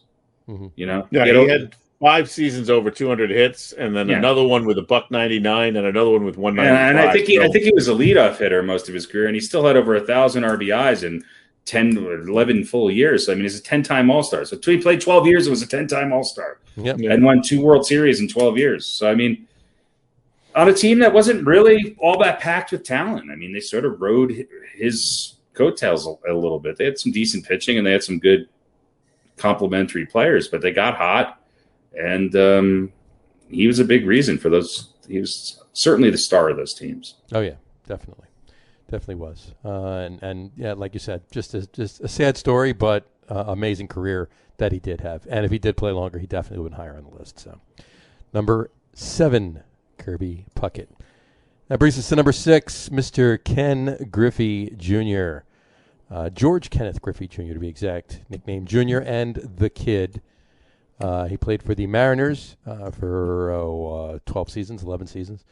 And he played for the Reds for another 9 after that, White Sox for a year, and then back to the Mariners to close out his career for a couple. 13-time All-Star, American League MVP in 97, 10-time Gold Glove Award winner, 7-time Silver Slugger Award winner, National League Comeback Player of the Year in 05, 4-time American League Home Run leader, American League RBI leader in 97. His Seattle Mariners number 24 is retired. He's in the Mariners Hall of Fame, the Reds Hall of Fame, member of the Major League Baseball All-Century team. Of course, he's in Cooperstown, having gotten in 2016 with Mr. Piazza. Batting, throw something in there like that. So. Actually, I think Piazza got in with Ken Griffey Jr. Piazza got in with Ken Griffey Jr. I think it was the other way around. And he'll tell you that, too. Seattle, I'm sorry. His career batting average, 284, 2,781 hits, 630 home runs, and 1,836 RBIs. Ken Griffey Jr. Guys? I mean, I think there was a time there where I think we talked about this a little bit, where he was the face of baseball. Sure. Definitely the face of baseball. And look, he's one of those guys who, if you're just looking at his numbers, especially the home run, which is, towards the end of his career, the home run was becoming God. Right. He was an incredible power hitter. He was also a phenomenal athlete. He is not only a great defensive player, but he made it look dynamic. His athleticism was far above anybody else at the time. I mean, he was 6'3", 6'4". He just covered a lot of ground. He had a really pretty swing. And he had great stats. I think that he was A-Rod before A-Rod in some ways. Sure. And he just, he's going to be one of those guys who had an incredible career, but it seems like he kind of dropped off and towards the end of his career, and we forgot about him a little bit. Yeah. And that's kind of sad. I would have loved to have seen him in a situation. I mean, he did go to the postseason and he did well there. He just, never got to the never got to the big show. Yep. And we've said this about a lot of people. It wasn't his fault.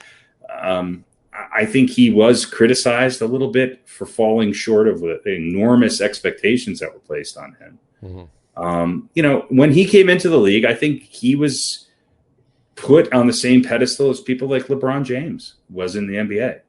And his numbers are fantastic. I mean, what is he, number 6 all time in home runs or something like that? I mean, he was a great player. He just, I think the expectations were so high that there was no way that he could have lived up to those playing for the teams that he did. Had he been a guy who was able, like A-Rod, to go to a team that had a lot more stars on it, I think his legacy would be a little different.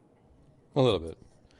And he, to that note, too, he was on, hold on 1 second here. Lost the page. Here we go. He was elected to the Hall of Fame in 2016 with 99.32% of the vote. Yeah, I mean, it's no brainer. Breaking the highest ever, right? The second highest ever. And was the highest then. It's not the highest now. Somebody got 100% a couple years ago. Yeah, he was pretty good too. He broke Seaver's record of 98.84, which stood for 24 years before he got in. So. I think if you look at some other lists of top center fielders, I think he's probably higher than maybe he is on our list. Yeah. I always felt that his impact in the game didn't sort of match the numbers that he put up. That was just my sort of eyeball test of him. Yep. And it was he had a little bit of Russell Westbrook in him. I mean, it was just great player, sort of a little bit of a he wasn't always the media darling. He didn't always like to have the microphone or the camera shoved in front of him. Incredibly athletic, and his numbers just kind of blew you away. But his impact was never quite what I think a lot of other people expected out of him. Yeah, I agree. There you go. Number 6, Ken Griffey Jr. Brings us to number 5. Number 5 is Tristram Edgar Speaker. The Gray Eagle. The Gray Eagle was his nickname there. He played for the Boston Americans / Red Sox from 07 to 2015. He played for the Indians. 07 to 1915. 07, yeah. If he played from 1907 to 2015, then he would definitely be number 1 on this list. Did I say 20? I don't care what his stats were. Well, they'd have to be the greatest ever, just longevity. He's 290. His average went down when he hit 110. Well, he only played like 37 games a year. Yeah. But that was for the last 35 years of his career. So it still added up. It added up. So 1907 to 1915 with the Red Sox. 1916 to 26 with the Indians. Played for the Senators for a year and the Philly Athletics for a year as well. And he managed the Cleveland Indians pretty much most of the years that he played for them as well. Yeah, during Kenny Lofton's era. Exactly. From 1919 till 21-26. There you go. He's still under contract. He's still under contract for another 105 years. So, he's got that going for him. So, and he's making $135 a season, which is really high.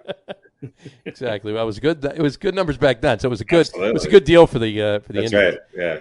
That was really good. So, 3-time World Series champion. His American League MVP in 1912. American League batting champion in 1916. Home run leader in 1912.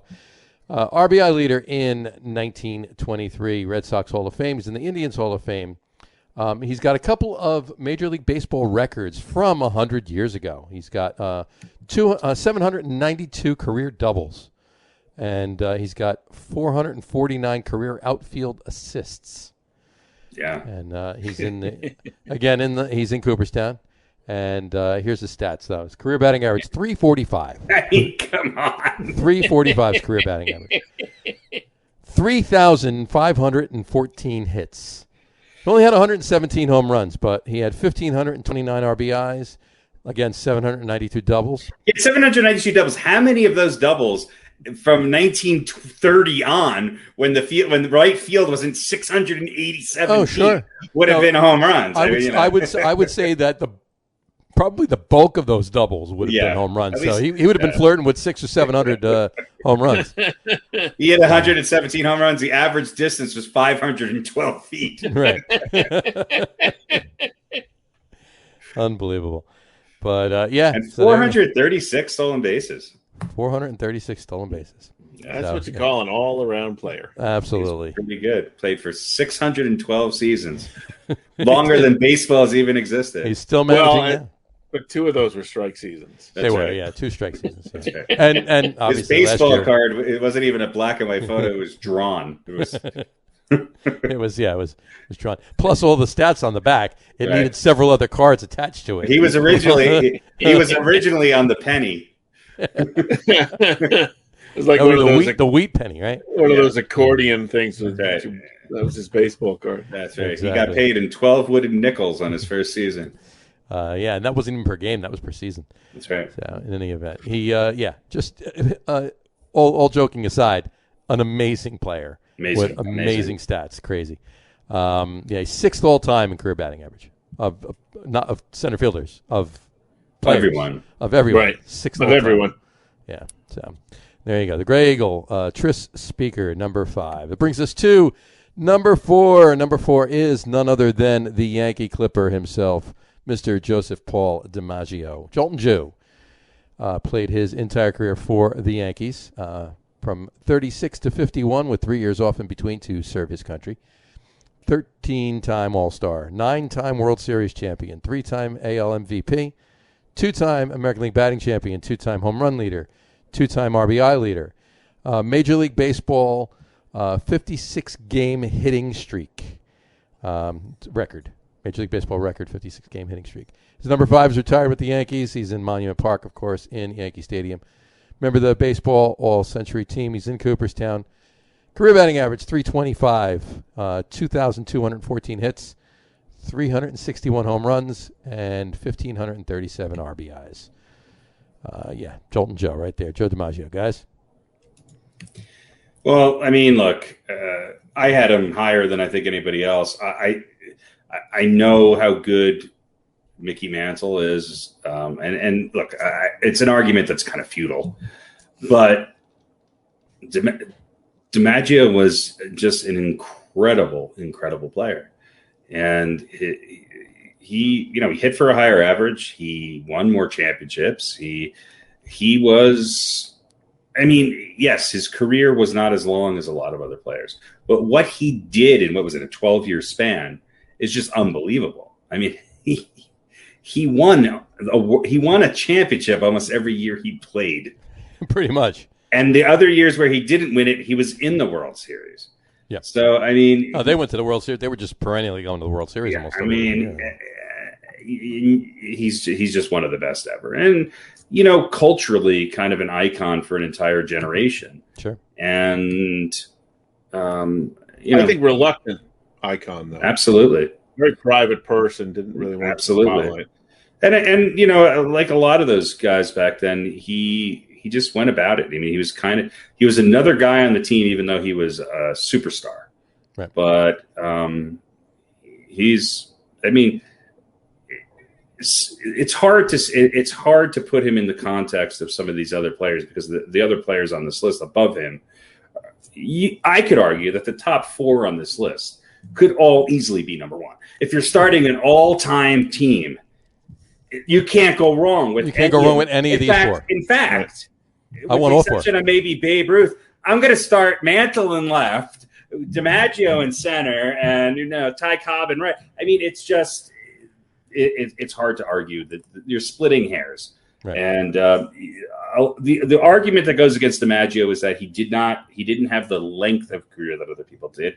But imagine if those two, and we could say this about a number of players, but imagine if those 2 to 3 seasons where he went to serve in a war. Mm-hmm. 3 seasons. He was completely gone out of baseball for 3 seasons. In the prime of his career. I mean, I would argue that his numbers would have been even higher.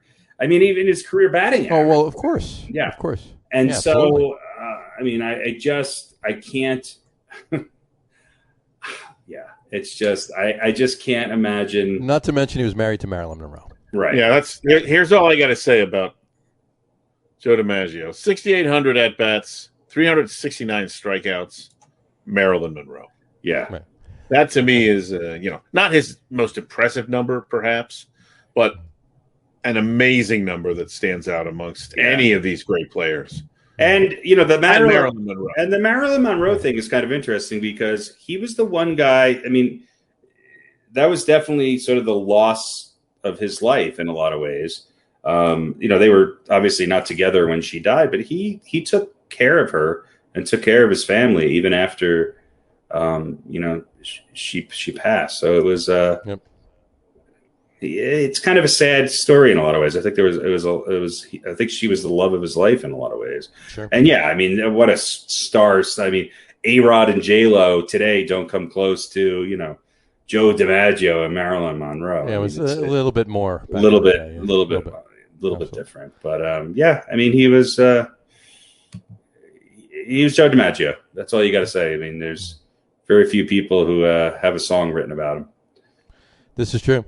Yeah. This is very true.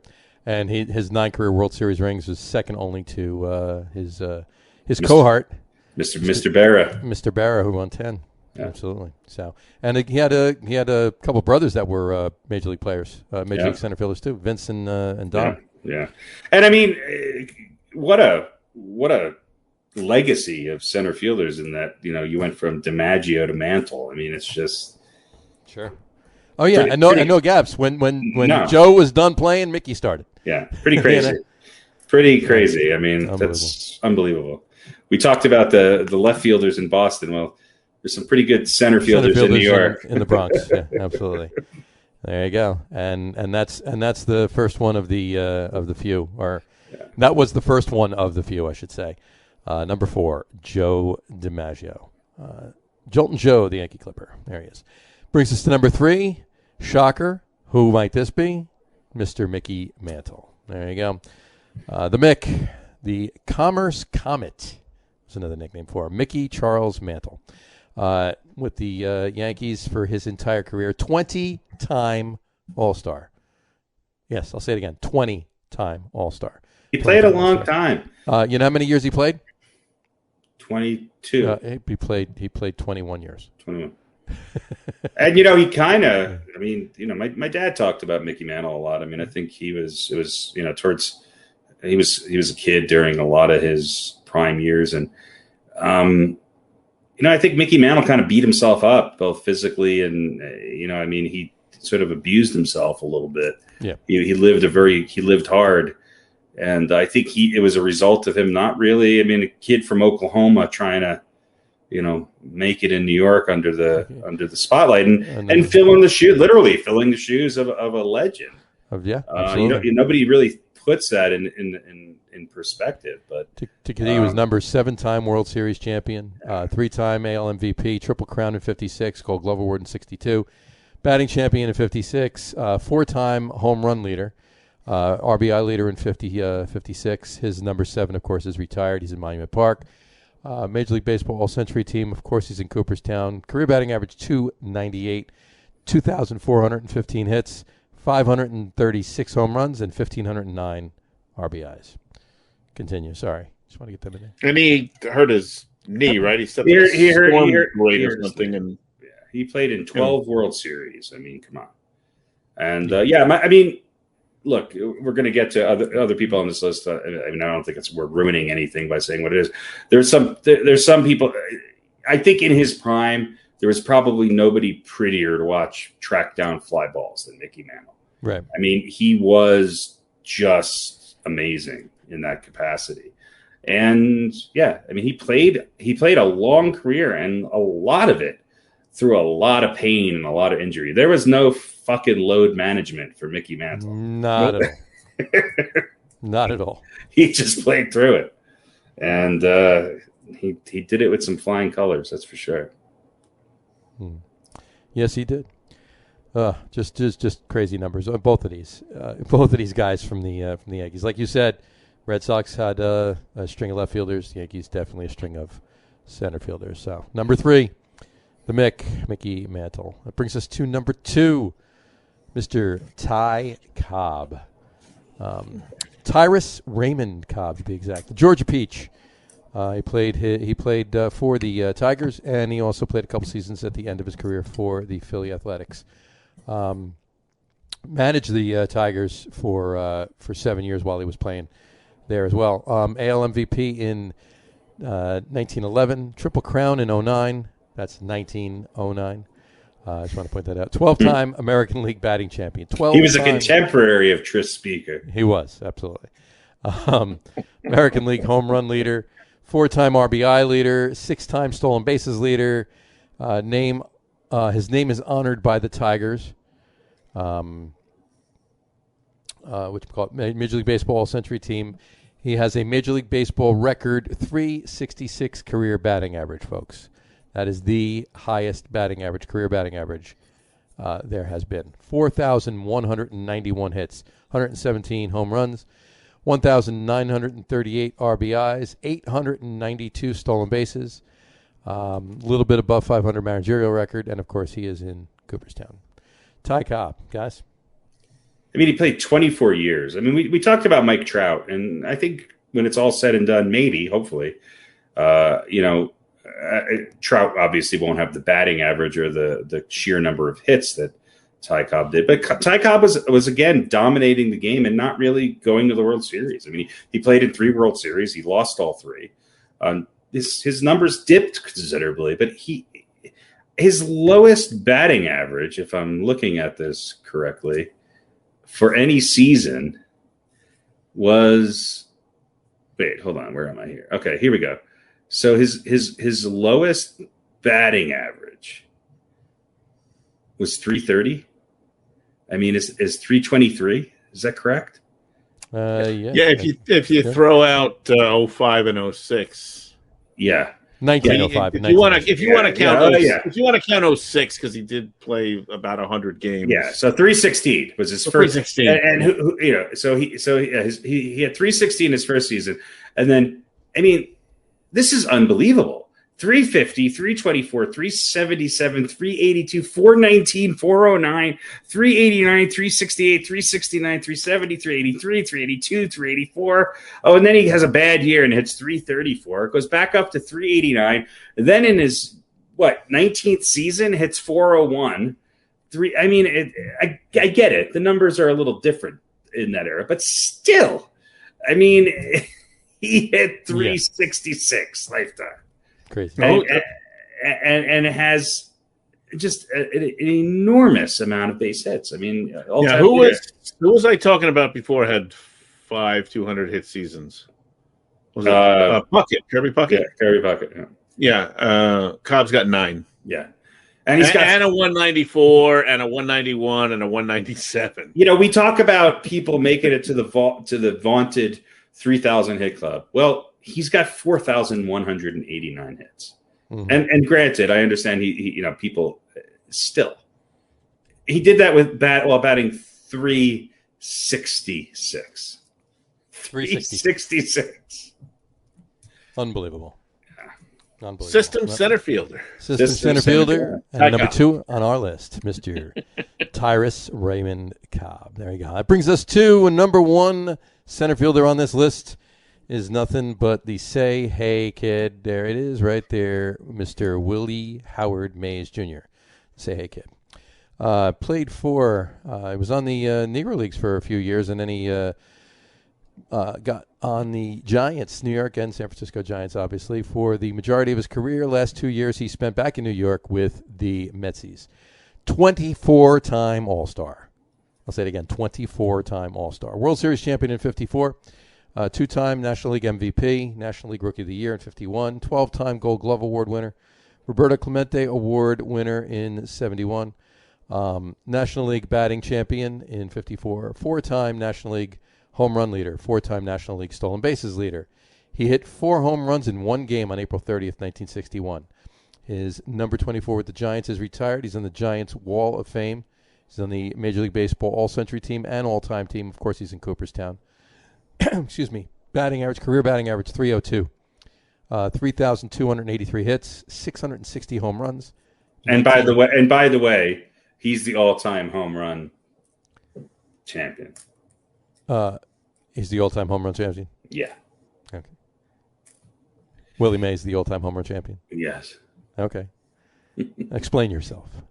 Well, I mean, look. By the way, 1,903 RBIs and 338 stolen bases. Go ahead. I just think that I think he would have had a lot more based on when he played, the parks that he played in, and I think had he played in more recent years, I think that number would have been a lot higher. Gotcha. And he still hit 660 home runs.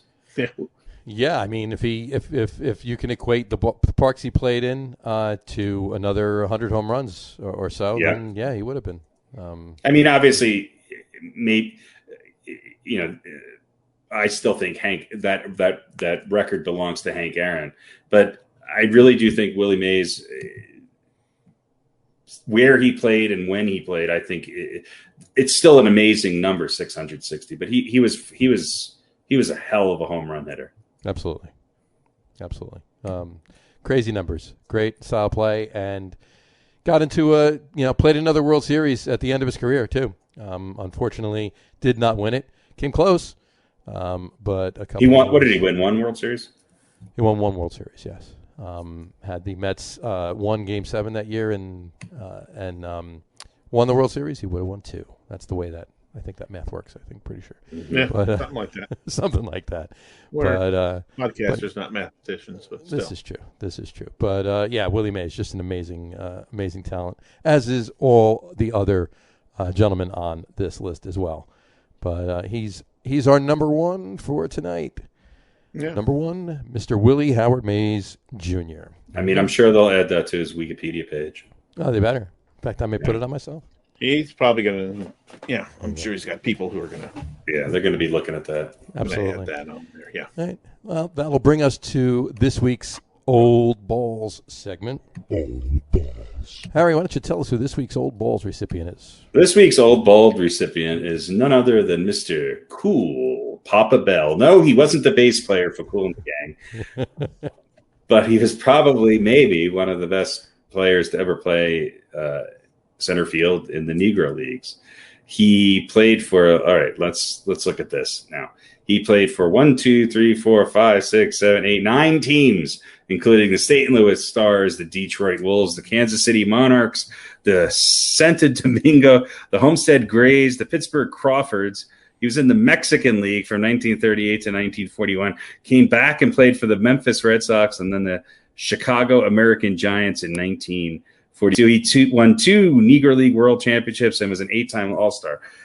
Look, the reason why I bring him up is that he is considered one of the fastest players to ever play the game of baseball. And maybe some of it is legend, maybe some of it is exaggerated, but his speed is something that was just legend. He had a career batting average of 328. And he was, without a doubt, one of the biggest stars of the Negro League. And I think a lot of these guys get forgotten. So later on, some of these people were able to obviously break the color barrier and move into Major League Baseball. But he's one of these guys who was just an old school baseball player who played incredibly well in a league that probably at the time had some of the best players in the world. They just happened to not be playing in Major League Baseball. He started his career as a knuckleball pitcher, okay, and for a semi-pro team, and went on to become a center fielder, and obviously played for a number of different teams. but he was a great hitter. He was not a power hitter by any means, but he was just one of these guys who got on base, stole bases, was an incredible fielder, and his lifetime batting average is batting average in the Negro League was 328. His lifetime batting averages was 337. I mean, and James Thomas Cool Papa Bell, and I don't know. It would have been great to see him play alongside some of these other names on this list. Because I think he would have surpassed some of them. He ranked 66th on the list of greatest baseball players ever published by the Sporting News in '99. Yeah. That was 19. And I think he's one of the first switch hitters too. Sure. Maybe the first guy or one of the first guys of which they said he was so fast he could turn off the light switch and be in bed before it got dark. That's right. Yeah, I mean, there was supposedly, just story after story after story of people seeing his speed in action and just being completely blown away by it. And he played all over the place. I mean, I guess they were treated horribly a lot then, and they were always getting screwed on pay. And I guess he left the Crawfords when they literally defaulted on the player's salary, and he, along with Satchel Paige, went and played, and other players on the team went and played in the Dominican Republic. It was so bad being in the United States at that time that he went to play for a team that was assembled by the dictator of the Dominican Republic. Right. So, at least somebody paid him. Unfortunately, again, these guys were treated so poorly that they were treated better by a dictator than they were by their own country. So, just not an easy time. I mean, these are guys who just literally grinded it out. What can you say? I mean, he paved the way for a lot of other people to have the opportunity to be where they are today. And I just, when you see somebody who's done that much in a career for that many teams and had to go through that much, adversity to get there, then you have to kind of respect what they were able to do on a different level. And he's in Cooperstown. He is. Yeah. He's in Cooperstown. There you go. So, here's a couple of things that some of his contemporaries said about him. Sure. If he bunts the ball and it bounces twice, just put it in your pocket. You're not throwing him out. Yeah. Every time he hits one back to the pitcher, everyone yells, "Hurry up!"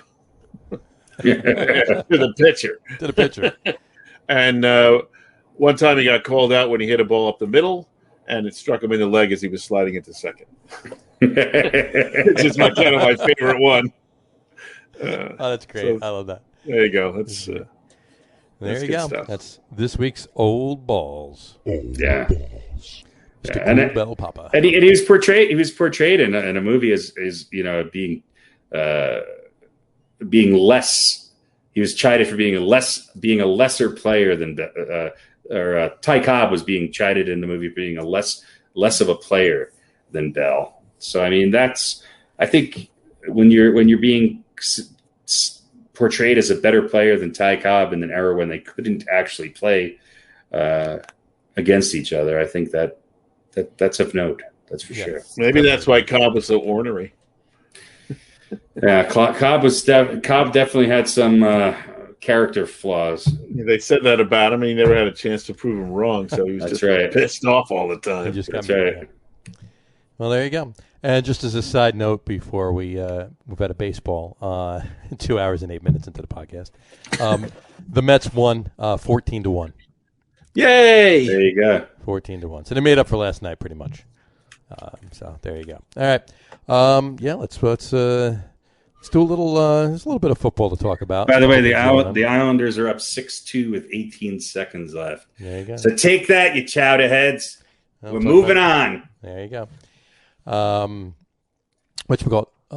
Julio Jones, no longer a Falcon, went to the Titans. Did you see the deal? You see what the for him? No. No. Ready for this? Ready for this load? Ready? A 2022 second round pick, a 2023 fourth round pick, and a 2023 sixth round pick. I think that's about right. That's it. There you go. Is that that'll do it. I mean, he's 32. That's it. But that's it. That's all they get him. I mean, what did you expect to get for him? Well, no, I mean, I didn't expect like a slew of I didn't expect like a Odell Beckham return to in the trade to Cleveland, but you would think that Julio Jones would garner more than a second round pick next year and then a fourth and a sixth the year after. Maybe not a fourth, maybe like 2 seconds, or I don't know, a player back and a couple of. It's a league run by the players, and he wanted out, so you get whatever you can for him. Well, they wanted to clear his salary too, I think it's probably not a bad move. I mean, it's a win-win for both, but it's just funny to look at it like that. But Aaron Rodgers, a couple of things came out. He says he's content, quote unquote. He's content watching the Packers squirm. He's reportedly done with them, and has been quoted as saying he will never wear a Packers jersey again. Of course, that could change. Right, there you go. But, of course, that could change once training camp starts and he's sitting there and itching to play, and they make a phone call. But apparently Devontae Adams was quoted as saying he supports Rodgers. He's got his back in whatever he does. So there you go. But here's the thing about Aaron Rodgers, this case I find interesting. Like, who's going to give him shit for doing what he's doing? Right. Like, the media is, they're going to talk about it, and what is he going to do? What is he going to do? Are the Packer fans going to turn on Aaron Rodgers? No. That would take a lot, right? I mean, they'd have to be really bad for, let's say, the first half of the season, and then they might go, "Hey, Aaron, come on, man, you're still on the team." But I think the fans are with them 100%. Yeah, I think it's more likely that the fans would back him before they'd back 100%. The right, but I'm saying it would take a lot for them to turn on him. And if they're not going to turn on him, if they're not going to give him crap, then who is? So he's, he's in the catbird seat. It's true. The media can say what they want to say. He doesn't care. He doesn't. He can go host Jeopardy. So, well, and maybe that's what he wants to do. It could very well be. I can't see him wanting to stop playing football at this point in his career, honestly. But hey, you know what? Everybody's different, right? Here's my problem and here's why I think it's really just him trying to force the hand of Green Bay to put more talent behind him. Because if you really look at it, what team can he go to right now that doesn't already have, let's just call it a top or elite quarterback on their team that would give him a better chance of winning a championship? Well, you said one a couple of weeks ago. I did. I can't prove that it's better, but if you look at it on paper, they have better receivers, probably a better running back if he's healthy. The offensive line is questionable, and their defense is maybe slightly better on paper than what Green Bay's has been in the last couple of years. Sure. But that's it. One of Green Bay's best defensive players is on that team now. So. Yeah, I mean, in the past, going to Denver does not give him a better chance to win a championship. Going to the Raiders certainly doesn't. Sure. I mean, unless he goes and plays tight end for Tom Brady, I don't know where else he goes. So unless he goes to New England, I think it's a lot of that doesn't give him a better chance right now than Green Bay. I mean, you could say what you want about Belichick and how great he is, but he's also dug himself a hole in that he's got no talent. I mean, he's got a shitty quarterback. And Aaron Rodgers obviously improves that position. Sure. But he's not going to have better receivers when he looks wide right and wide left than what he's got in Green Bay. Right. Well, and that's not their MO. I mean, right. We all know what Tom Brady did more with less. Yeah. Is that the position that Aaron Rodgers wants to be in? I think he'd rather have some, more talent around him. Yeah. Yeah. And look, Robert Kraft might be willing to do some of that, but maybe more so than Green Bay. But it's the Patriots haven't even been mentioned. The Patriots haven't even been mentioned. No, and it wouldn't be this season. And Belichick wouldn't have drafted a quarterback for the first time if he had any inkling that Aaron Rodgers would be coming there. So I don't think Rod. I thought that he just wants out, and Green Bay is going to give it to him, and they're going to get whatever they can for him, and he's going to go somewhere just because he wants out. I don't think that's the case. I think they're playing a cat and mouse game. I think Green Bay knows that there's no place that he's going to go, because the one legitimate shot to maybe have a lateral move and be in a better position geographically that he wanted to be in was San Francisco, and they offered him a lot to the Packers, and they turned it down. Mm-hmm. So I don't think he's going anywhere. Yeah, I don't either. I think this is just I think they're going to make a couple moves, put a couple more people behind him, throw him a couple extra bucks, and he'll be back. But I don't think they're going to do it. And I think it could be a guy who retires after winning, whose last season goes out as an MVP playing in an NFC Championship game and doesn't play again. That's amazing if that happens. I will be shocked if that happens. I'm not saying it can't. Sure, it's an option, it's a possibility, but if he sits out this year, what position does that put him in with the Packers next year? Well, he's still got 3 years left in his contract, right? Yeah. So he would have to sit. He can't just go to. He can't sit out a year and go to another team. He'd have to sit out for 3 years. I'm not talking about. I'm talking about what position does it put him in what he's actually looking for. Oh, I see what you're saying. So I'm gonna fuck you and not play this year. So next year, magically, you're going to, I'm going to have a hissy fit. I'm going to be a child stomping around, and then you're going to change everything. And we saw the same thing with Russell Westbrook, where he was complaining about, and he didn't go anywhere, but he's going to play this year. He's going to show up to practice. Right. So I don't know. I think at the end of the day, Rodgers shows up and plays. Yeah. I don't think he wants to I don't think he can take a year off and then come back and have any. I don't think it gains him anything. Go play in the CFL as far as leverage, but he doesn't want to do that. That's the thing. If he wanted to play for a lesser team, they would have traded him. Right. I got you. Moving on to some Giants news. Sad news out of Las Vegas yesterday. Jim Fossil passed away. I didn't know that. Relatively young guy. 71. He was the he apparently was complaining of chest pains. They took him to the hospital, had a heart attack in the hospital, and passed away.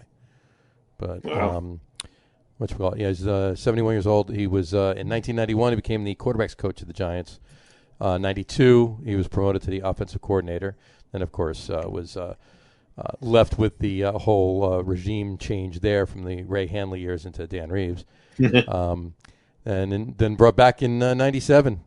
Coached the Giants for 7 seasons. Coach of the year in 97. In 2000, if you remember, he made that all-in guarantee. And they were 7-4 when he made it. So they weren't in bad shape. He just made an all-in guarantee. They were 7-4 when he made the guarantee. And the next game they lost after that was the Super Bowl. Yeah, they went 12-4 in the regular season. They went 12-4 in the regular season. They won 7 straight. Went through the playoffs, 41-0. They beat Minnesota in the NFC Championship game. Yeah, I remember that game. Then they lost 41-0. And then they lost 34-7. And the only points they scored was Ron Dixon's kickoff return to the second half. Yeah, that was it. That was the only point scored. Which was immediately followed by. Why do I immediately followed by another? Yeah. Why do I forget that Super Bowl? I mean, it just doesn't register in the lore of the Giants to me. It's because you put it out of your mind because they lost it. And it wasn't that they played a good game and just came up short. No. They got the shit kicked out of them. That Giants team is like the '99 Knicks. I mean, they made it. They made it to the championship, but should they have? No, probably not. Probably not. But Islanders win 6-2. Islanders win. Moving on. There you go. Are they the team of destiny this year? All right, we'll get into that later. We'll get into that. We're talking about football right now, folks. There you go. But yeah. So anyway, sad news. Rest in peace, Mr. Coach Fossil. So, I actually met him once, and I actually getting coffee. Ran into him paying for my cup of coffee. I'm 6'4". He was like 2-3 inches taller than me. I was looking up at him, talking to him. So tall guy, but anyway, sad he's gone. But anyway, Galladay has been working out with Daniel Jones So there's something there for you, Mr. Lug Nutz. Teaching him how to throw. He's teaching him how to throw. So, Galladay was actually from between seasons 2018, 2019. He was actually fourth with 25+ yard receptions, and he had 26. And he was only behind Tyreek Hill, Mike Evans, and Julio Jones. So, yeah, it's good company for him. So if he can recreate that with Daniel Jones. Yeah, he brought Daniel Jones some spider tack. Considering the spider tack. Considering the two Put of those on the guys, ball. Yeah. Oh no, he didn't get traded. He was free agent signing. Free agent signing. Look, on paper, the Giants have assembled themselves a pretty nice group of receivers. I mean, will Kyle Rudolph stay in one piece? I don't know. I mean, that's definitely an improvement at tight end. They got 3 tight ends. I know, but that also allows them to put what's his name in more of a wide out position, which he kind of is. You know what? Evan Ingram's a slot receiver, as far as I'm concerned. Yeah. He's not a tight And end. but that gives. I mean, that does create some matchup problems. The question is can the Giants block for 3 seconds so Daniel Jones can throw the ball, and will Daniel Jones be able to get the ball to these receivers? We'll see. There's no excuses now. There's no excuses that he doesn't have talent, that he doesn't have he needs 2 or 3 years. He's had those years.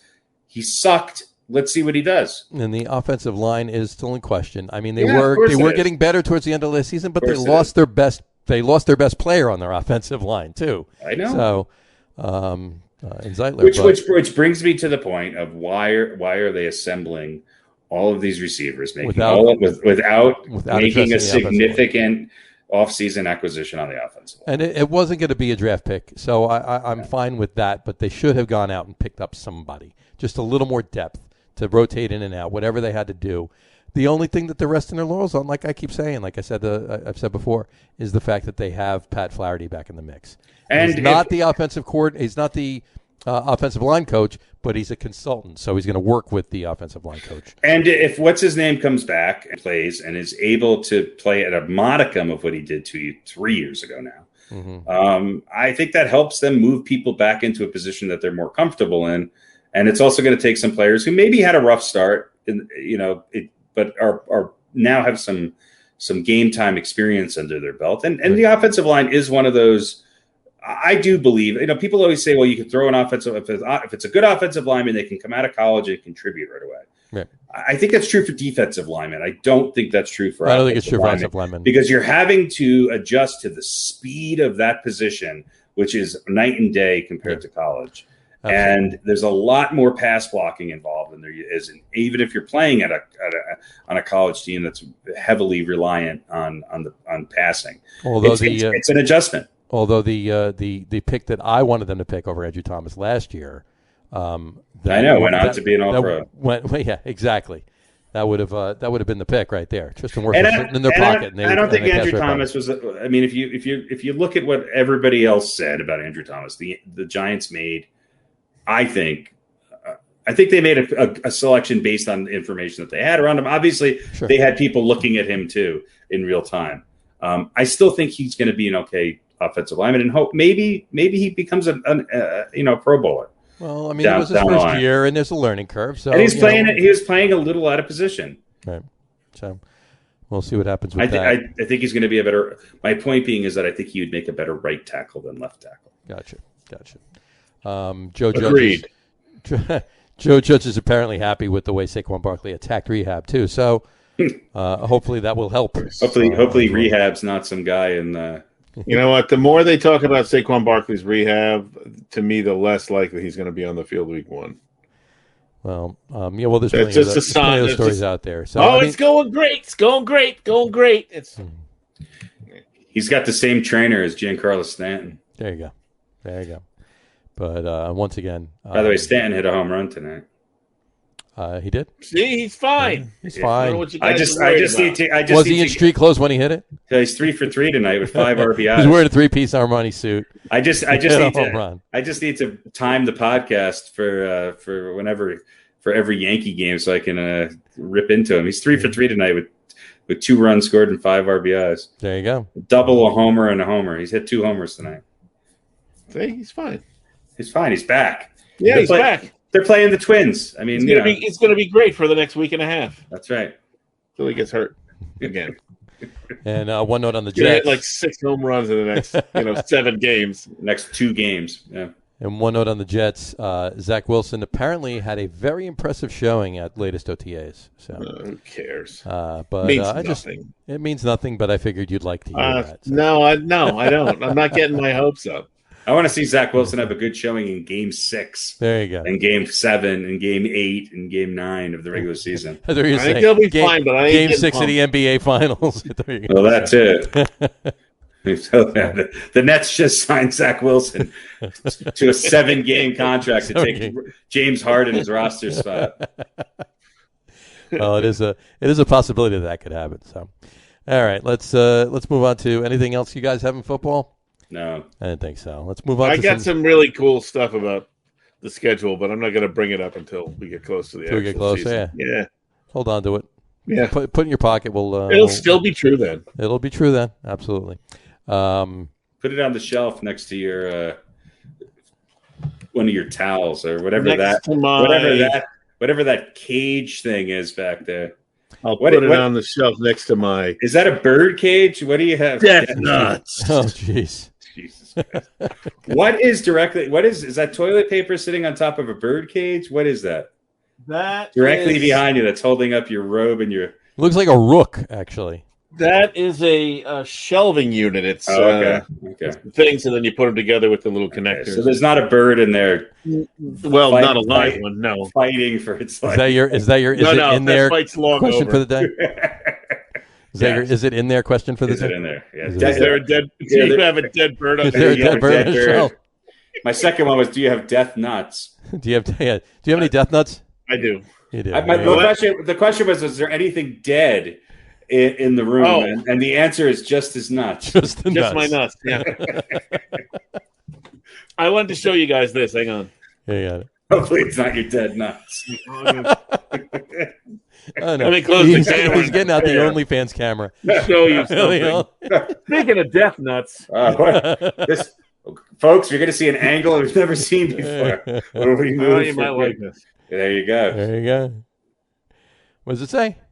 Will remove for beer. Will remove for beer. There you go. I might wear this for the rest of the show. Just not a pineapple milkshake IPA, right? Probably not. Wait, I'd rather drink like a shrimp mango. Time out. We're going to venture into the Lager Room podcast. There is a pineapple milkshake IPA. Oh, hell yeah.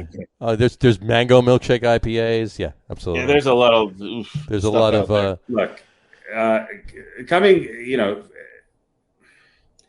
I'm shocked you haven't had one. I mean, I know you only. Can we fuck off with the IPAs? All right, to the beer community, can you please fuck off with your IPAs? No, not IPAs. IPAs are fine. It's the milkshake IPAs. Specialty, It's the adjunct IPAs. Let's start with separating the milkshakes and the IPAs. There you go. It's have a milkshake. Like have an IPA. Don't have them together. It's like the beer community was like, hey, let's see if you can make the worst shit and still people will drink it because, it'll be craft. And remember the movie with what's his name? I'm not drinking Merlot. Well, that's what that's me with every brewery. I'm not drinking IPAs. Not drinking any fucking milkshake IPAs. Not drinking any milkshake IPAs. So basically it's just a hazy New England IPA with fruit, vanilla, and lactose. That's a milkshake. Yeah, that's there bad. You go. That's a milkshake. So there you go. It's not an IPA. It's an IPA in the sense of the word because it's brewed the same way, but it's not an IPA. It's the Edsel of IPAs. If you're going to do a milkshake, don't you want to do it with a stout? Yeah, there are. They're called pastry stouts. Well, I know. They're called pastry stouts. Yeah, and there you put some lactose in that, makes it a milk stout. You put in your fruit or whatever. Not so much fruit, but you're going to put in like chocolate or nuts or toffee or coffee or. Ooh, how about a nice Death Nut Pastry IPA? Death Nut Pastry IPA. What a difference Sweet one and generation spicy at the makes. same time. Yeah. Our fathers used to drink Schlitz, and that was a celebratory beer. Schaefer. Because Rheingold. Because Rheingold wasn't on sale. My beer is Rheingold, the dry beer. And now you're talking about milkshake milkshake. Mango milkshake. Mango milkshake. I've offered my father a taste of beer. His answer is, get that shit away from me. Yeah, there was nothing remotely resembling as beer with many involved. things, I agree with them. Yeah, mango milkshake on its own. I don't even know if that would sell. Yeah. And then they add it to beer. I don't know. It's just a double bad idea. Doubly compounded. But you know what? Marketing it to the people that they're marketing it to. The is crew it the same, of people, is this the the same public kids they're marketing that to. aren't watching baseball? They're Pretty much. marketing milkshake beer too. Mm-hmm. Mm-hmm. And you know what? No wonder they can't watch. Wait, wasn't Mango Milkshake your drag name? It was. It was back in '84. It was it was my drag name. So unfortunately, they brought it back for a beer. So you should see the label. It's pretty interesting. I bet. In any event, but yeah, it's a really weird. You know what? I can drink it. I'll taste it. I'll taste any beer. But there's some beers that I will drink one. I'll drink two. I'll drink 5, 10, whatever. There are some beers that are a flight pour, and that's it. I'm making a point. There are some beers that are a flight pour, and that's it. I can't drink more than 4 ounces of it, and that's only when you're on a plane. Well, if he has like 8 beers of a good beer, then there's a whole lot of other beers that he'll drink. Absolutely. Yeah. Sure. Absolutely. So there you go. Well, that's the beer portion of the podcast for today. I will expect a full sports report on the. We're going to do a sports report on the Lager Room guys podcast next week. The Lager Room guys. Mango monkey milkshake. All right, are we going to the NBA? I guess? NBA. See the basketball sitting right behind you there, Pete. We're going to NBA. Look at that. Before we talk about the Nets, though, kudos to Coach Tibbs, Coach of the Year. Nice kudos for him. Yeah, I don't think you can argue with that. Right? You can't really argue about that. That's his second too. His second Coach of the Year. Got the other one in Chicago, right? Yep. And he's the third Knicks head coach to get the award. Obviously, Pat Riley and Red Holzman both received it. But did you hear the latest? Who's interested in coming to play in the Knicks? No, no, probably. I did, but I can't remember who it is. Kelly Oubre. Who? Kelly Oubre. Oh, I thought it was. Oh no, you know what? It was just a rumor that Kemba Walker. Oh yeah. Well, there's some. That wasn't that he's interested. It was just one of those speculatory. Right. Would Kemba Walker be a good fit on the Knicks? Oh, so there's a bunch of speculatory Damian Lillard too. Who's going to be the next Amari Stoudemire is what this segment is turning. So you think Kelly Oubre is going to be the next Amari Stoudemire? I don't know. So, I mean, did he say that, or he did. Well, is his contract up? I didn't read it. According to what I read. He was quoted as saying he wouldn't mind playing for the Knicks. So, but in any event, so you want to leave? Was in the Warriors, right? Steph Curry, and come play with Julius Randle. Yep. Well, maybe he's disenchanted. Maybe he doesn't like. Maybe he doesn't like somebody else that's on the Warriors. Maybe he doesn't like. Oh, by the way, please. Don't have him on Inside the NBA anymore. God. What was he wearing the other night, too? I was like, Jesus. Dog shit. Interesting outfit. Yeah. It was. In any event, I'm sure it's all BS and hype right now just for No, I mean, that's good. I mean, that a C-list, B-list player is finally interested in coming to the Knicks. Well, you got to get to a B-list player coming before you can get to an A-list player coming, right? Right. No, I mean that. Not too much tongue in cheek. Yeah. Right. Just a little. If I'm a star and I'm thinking Julius Randle and a B-list player, Jimmy, give me my phone. There you go. Well, Jimmy? I mean, Oubre's an actual guard. True. So that sort of helps. Is he? He's been playing more small forward, though, right? Yeah, he's I don't know. I mean, he's a pretty decent defensive player. Right, he's got more. I think he's as big, or maybe has a little bit more range defensively than RJ Barrett.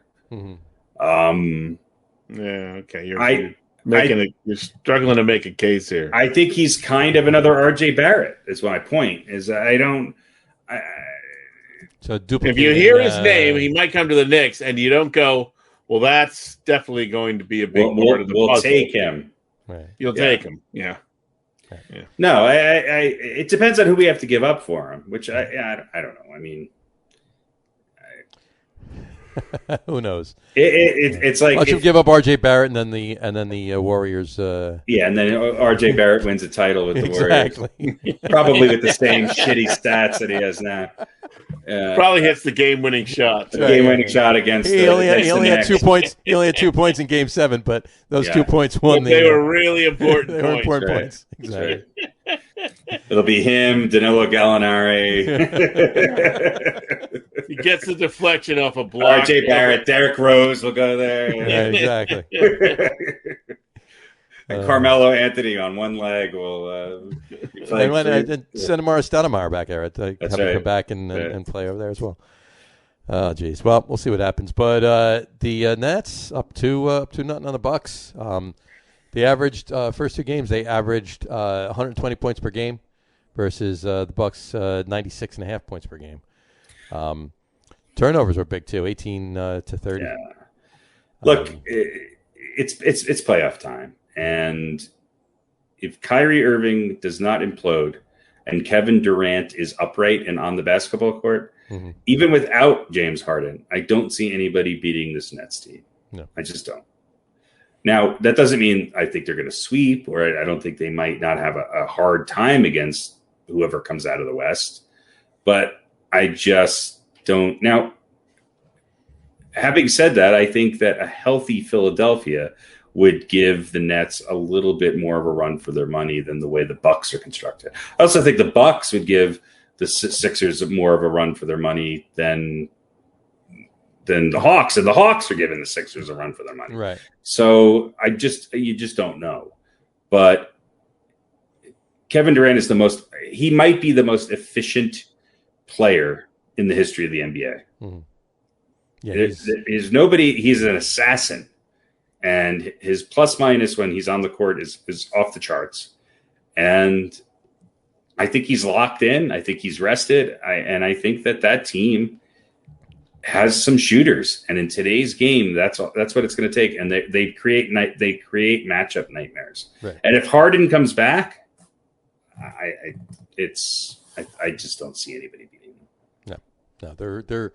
If Harden comes back, forget about it. Right now they could do pretty decent damage without him. So, and they have been. So, the all of the teams in the West have one really big star, and then with the exception of the Nuggets because of injuries, and you could argue maybe Michael Porter Jr. They have a big man in Utah and in Phoenix, and obviously Chris Paul plays a big part of that in Phoenix, but they're really driven by a superstar when you're talking about Booker, when you're talking about Donovan Mitchell, Jokic, and Kawhi with the Clippers. Because Paul George, I think, again proved that he's just not that clutch time guy that you can rely on in that situation. He's playoff P. It's playoff P. And so I just don't think any of them can match up to what the Nets are doing. Again, Harris, Irving, and if Harden comes back, it's just they create a matchup nightmare. They do, and they're arguably convincingly so far beating a team that many thought would be their one challenge on their way to the finals. Right. And I just don't see it happening. I mean, I think the Bucks will win at least one game, maybe two, but I think this is a 5 or 6 game series at most. Yeah, I can agree with that. I'm going to say 5. I'm going to say they're going to a gentleman's sweep. A gentleman's sweep. They're going to have another 3 gentleman sweeps. Good. I said I didn't think they win because they wouldn't be able to stay healthy. Wasn't necessarily didn't have Harden at the top of the potential injuries in that scenario, but a lot of things can happen. Right. They still are incredibly talented. God forbid if Durant gets hurt, then my analysis changes completely. Forget it. Oh yeah, of course. But I don't know. if Harden is out and done and doesn't play another game this season, they can still win. They can still win, but I wouldn't. It's not going to be as easy, clearly, but they can still win. No. I don't know if they will though, because shit happens. Then you'd be a rich man. We've seen teams that we expected to win big, maybe not teams like this, but teams that we expected to win or to win without a whole lot of trouble, and they end up losing. And we've seen teams like Miami last year who kind of come out of nowhere and sure, at least get to the finals. Right. So I'm holding out hope, but I mean, with the exception of the Atlanta Hawks, and you could argue that they were equal, if not better. They've proven to be a better playoff team, but they were pretty much marginally a lower seed than the Knicks. Right. The first round of the playoffs when the higher seed won. Right. With the exception of the Hawks and the Knicks, which was a 4-5 matchup. So yep. But I mean, the East was kind of, you had the top three, and then the Knicks were kind of, they were literally the best of the rest. Right. But there was a significant gap between three, 1, 2, and 3, and everybody else. So yeah, my point being is that if the Nets are going to lose a game to Boston, they're probably going to lose a game to Milwaukee and maybe a couple games to the Sixers or whoever they, look, the Sixers came out in game 2 and played an incredibly good game, and the Hawks chipped away at it and kept it close, much like Utah did against the Clippers, coming back and winning that game. That series goes back to Atlanta. Yeah. I still don't think Embiid is completely healthy, and I don't think he's where his impact is not as great as it can be when he's healthy is on the defensive end. Right. Trae Young is taking advantage actually of him being in the lane because he's using him as a shield around other defensive players, and then he's able to score at the rim against Embiid. And so I think Atlanta makes some adjustments, and I would not be surprised if Atlanta wins game 3. I think they split in Atlanta, and that series goes at least 6 games. Wow. That's interesting to think about. And it's quite possible, too. Go ahead. I'm sorry, Pete. I was just going to no, go ahead, because I was going to ask what do you think about Phoenix and the Nuggets? Go for it, because I have one. My thing wraps up basketball. So. Oh, there we go. They're down 10 at the half and down a game. Phoenix, Phoenix is peaking at the right time, maybe. Mm-hmm. It's hard for me not to think that Denver might be a little bit worn out, or at least the Joker. And congratulations to him for yes, congratulations to the Joker. Absolutely. Right. Yeah. We talked about it for the last 2 months, right? He had to be MVP.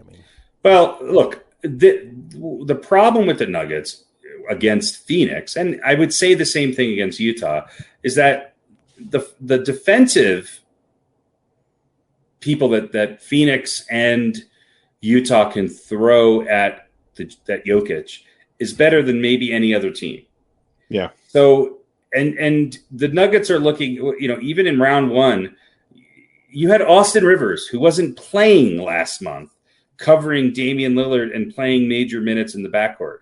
Because when you look at Devin Booker, when you look at Donovan Mitchell, the Nuggets have no answer for these guys on the defensive end, because they, much like the Knicks, they have people playing out of position because their backcourt has been decimated. Yeah. And when you take somebody who's maybe a half a step below the Donovan Mitchells and the Devin Bookers and a Jamal Murray, and you take him out of that mix, you're starting to see the Nuggets be exposed for that. Now, against the Blazers, they could let Damian Lillard go off, and they could have a Michael Porter Jr.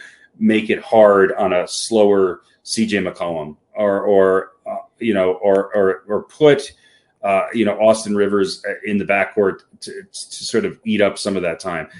The Suns are people talk about Chris Paul, and Chris Paul's bounced back, and I'm glad to see he's healthy in this series. But with Ayton and some of the other players on the Suns, this is a team that has a balanced inside-out game, and they play a really, really powerful pick-and-roll half-court game, which is going to help them in the playoffs. You could say the same thing about the Utah Jazz. Right. So I think they create matchup problems for the Nuggets. I think the Nuggets need to, obviously they go home down 2-0 if they lose this game. I think this is a must win for the Nuggets. I agree with Pete. I do think that they're a little tired. And I do think that Michael Malone does not have the ability to go deep into his bench at this time, because when he goes to that second unit, their plus minus shoots way down. And that's the problem, is that Phoenix is deeper. And, and they have somebody like Ayton and Crowder, and who, they can play them at the same time even. And they can bog down the middle and the passing lanes for Jokic. Now, Jokic still has 15 points and 4 assists and 6 rebounds at halftime, and he's shooting 6 of 10. So he's shooting 60% from the field. But one of the things that I've noticed Utah doing, or Phoenix doing in game 1, is that they took away his shot attempts. His shot attempts went down.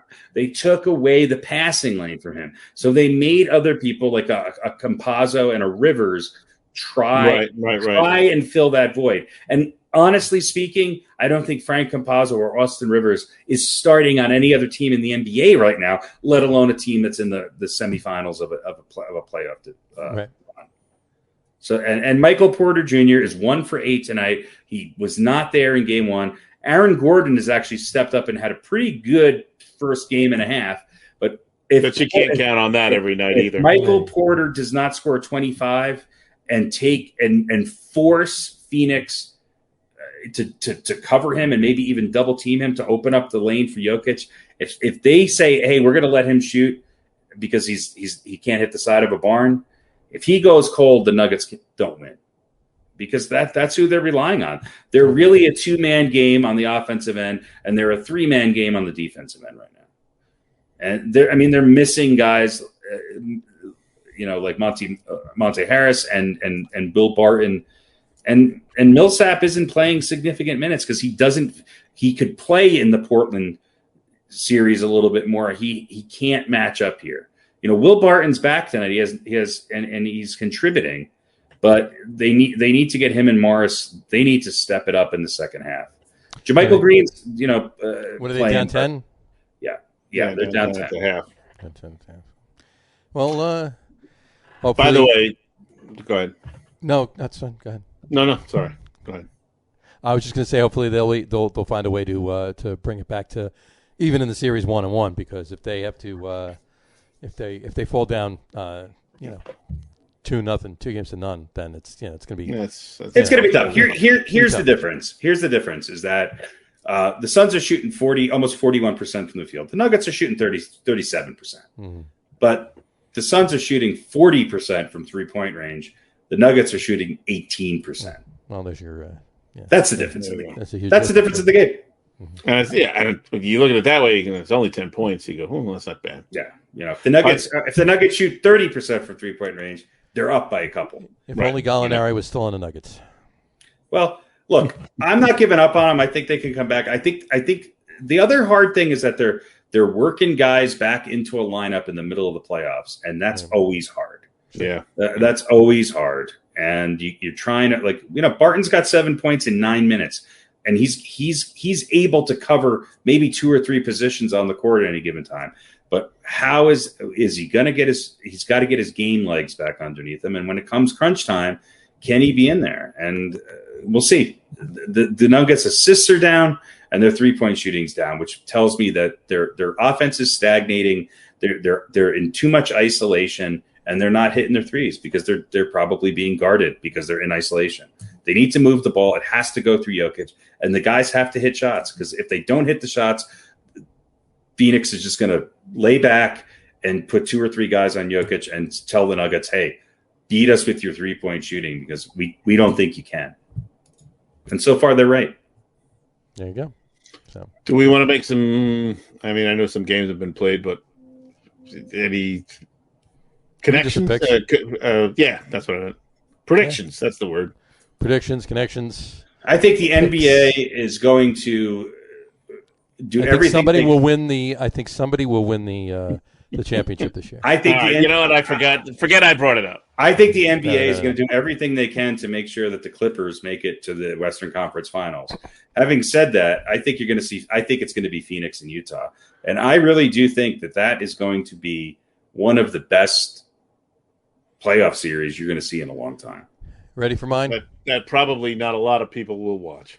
There you go. Well, especially on the East Coast, because all the games will start. I mean, then maybe they'll get a couple Saturday, Sunday games, but all the games will be starting at 10 o'clock Eastern. But also, I mean, it's Phoenix and Utah. Look, I think outside of their home markets, I don't get much of a draw. Right. And what I hope it does is I hope it brings some national exposure to guys like Devin Booker and Donovan Mitchell. The fact that Donovan Mitchell wasn't a shoe-in all-star this year, let alone an all-NBA player, I think he's got a chip on his shoulder. I think Utah's really well coached. I actually think that, of course, I'm forgetting his name, which tells you how much I think he really deserved Coach of the Year this year for what he's done with this Utah team. Okay. Granted, they were good last year, but they're a different team this year, and I think they're built for the playoffs. And I think in the East, it's the Nets. And I hope it's the Nets, Sixers, and I hope it's a healthy Embiid, because I would like to see that. But I think the Sixers are going to have a tough time getting past the Hawks team that has no right giving the Sixers a run for their money. And I think the Nets will get past the Bucks in 5 or 6. I'm going to say it's. I'm going to agree. I'm going to say it's Utah and Phoenix in the West, and the Nets and the Sixers. That's where I'm going. And you want me to go beyond that, or I think you're going to see the Nets. I think you're going to see it's going to be the Nets and the Jazz. Although I'll tell you what, the Phoenix and Utah are almost identical versions of each other. I was going to say, and I think Phoenix maybe, I don't know. I've underestimated Utah all year long. I've said their record, they're not as good as their record. They're the best team in basketball. And they've proven that they are resilient. And if Donovan Mitchell's on the court, they're tough to beat. Mm-hmm. And I do think it's going to be a slog, though. I think that both these series in the West are going to be battles. Mm-hmm. And whether they go 6-7 games, I don't know, because the Nuggets are just kind of running out of options. Again, they're starting Austin Rivers and Frank Campazzo. Right. I mean, there hasn't been a weaker player starting in a playoff series since Chris Dudley started at center for the Knicks. So we'll see. I'm going to go Utah and Phoenix in the West, and the Nets and the Sixers in the East. Nets beat the Sixers. Suns beat the Jazz, and the Nets beat the Jazz. Nets beat the Suns. And the Nets beat the Jazz. And the Suns win by default because the Nets went to the wrong arena. They went to Utah instead of Phoenix. Because Kyrie Irving was afraid of crossing the Continental Divide. Good divide, yeah. So they drove out to Utah instead. Yeah.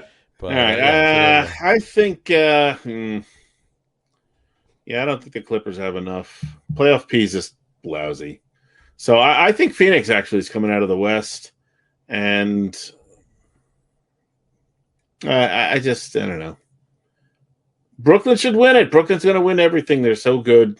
Mm-hmm. That means it won't happen. So, I don't know. Maybe you're going to Atlanta then? Is that what you're saying? Maybe Atlanta is this year's Miami. If it's Atlanta and Phoenix in the NBA Finals, you're going to see a press conference held by Silver, and he's going to blow his head off in the middle of the press conference. All right, that's what I'm going with. I like Atlanta and Phoenix in the NBA Finals this year. Spoken like a true Nets fan. RadioPete going out on a limb.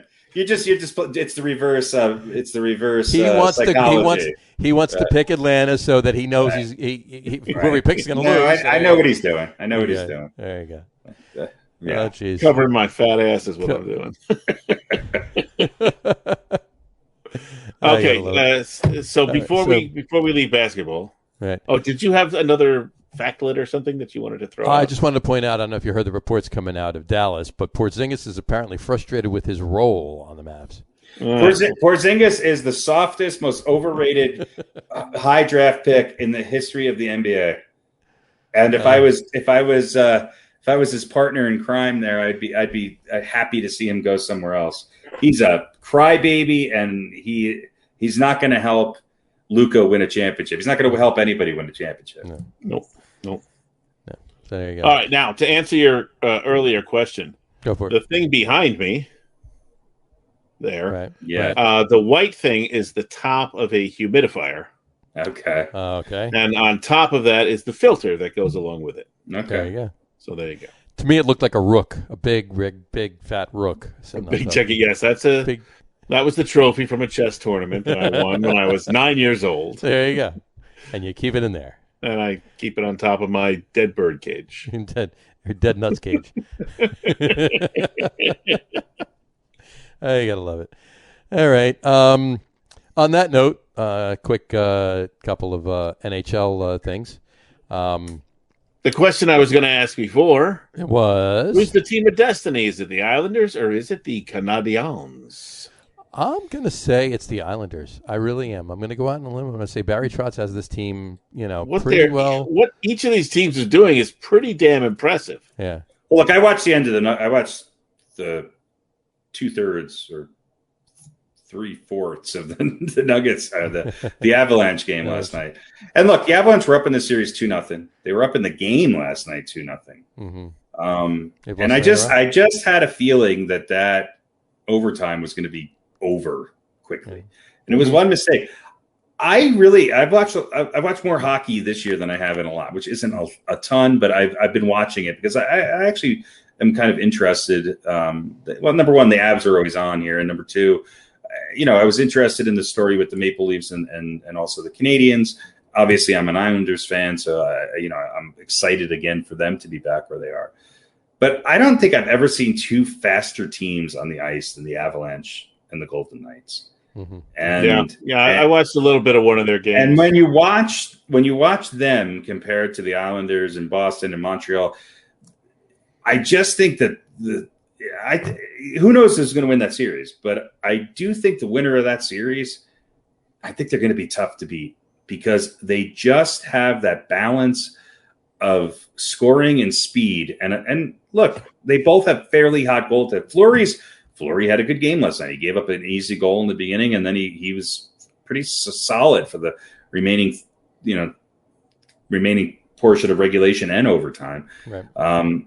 I don't know. It would be nice to see the Islanders obviously win a championship. I think they can beat Montreal. I just don't see them beating either Colorado or Vegas. I'm not sure they're going to beat Montreal. Tampa Bay. They're going to beat Tampa Bay. That's who they play next. They got a little bit of speed too. Here's my thing: if the Islanders can get past Tampa, they're winning. Tampa might be the favorite still. They're winning. I think they still are, but that's a great point, John. If the Islanders can dispatch with the Lightning, you got to kind of put them. Look, I've lived through one Colorado Avalanche, New Jersey Devils final, and it was not fun. That's fun for me. So I love do that final. I do not want to live through an island because I will have to go and to these Homer fucking annoying Avalanche fans and be that Islander fan. I will have to do that. There's got to be an Islander bar somewhere around there. Who the hell knows? Yeah, probably Little Ricci's Pizza Place. They're from Long Island. There you go. But we'll see. So. Look, I was surprised the Avalanche blew that game last night. I really thought. Yeah, I thought they were kind of a team of destiny because the Avalanche started out the season not great. They got off to a really bad start. They've been the hottest team in hockey since. Sure. So I still think they're going to come back and win the series. I really do. I don't think it's going 6. I think I think Vegas isn't winning the next game. It'll come back to Denver, and that's going to be a hell of a game. Yeah. And I think we're back at full capacity here at Ball Arena, so it'll be pretty loud. Let's just put it that way. This is true. You won't have to rely on tourists to fill the arena. There you go. But yeah, so that's or Elvis impersonators. There you go. That's my point, though. If the Islanders get past the Lightning, then they're winning it. I think whoever comes out of the East is winning it. I know, and I'm not saying that they're going to run away with it by any means. Whether it is Colorado, Vegas, or Montreal, it's going to be a tough series for any of them, and for all of them, it'll go deep. But I just really think that as with the speed that the Lightning have, if the Islanders are able to get past them, they're the team that proves that they're the team of destiny. And I mean, I can't believe the Islanders scored 6 goals tonight. Yeah. And on that note, too, I mean, just see Bruce Cassidy's comment the other night when they won Game 3. Was it? I guess it was Monday night or whatever.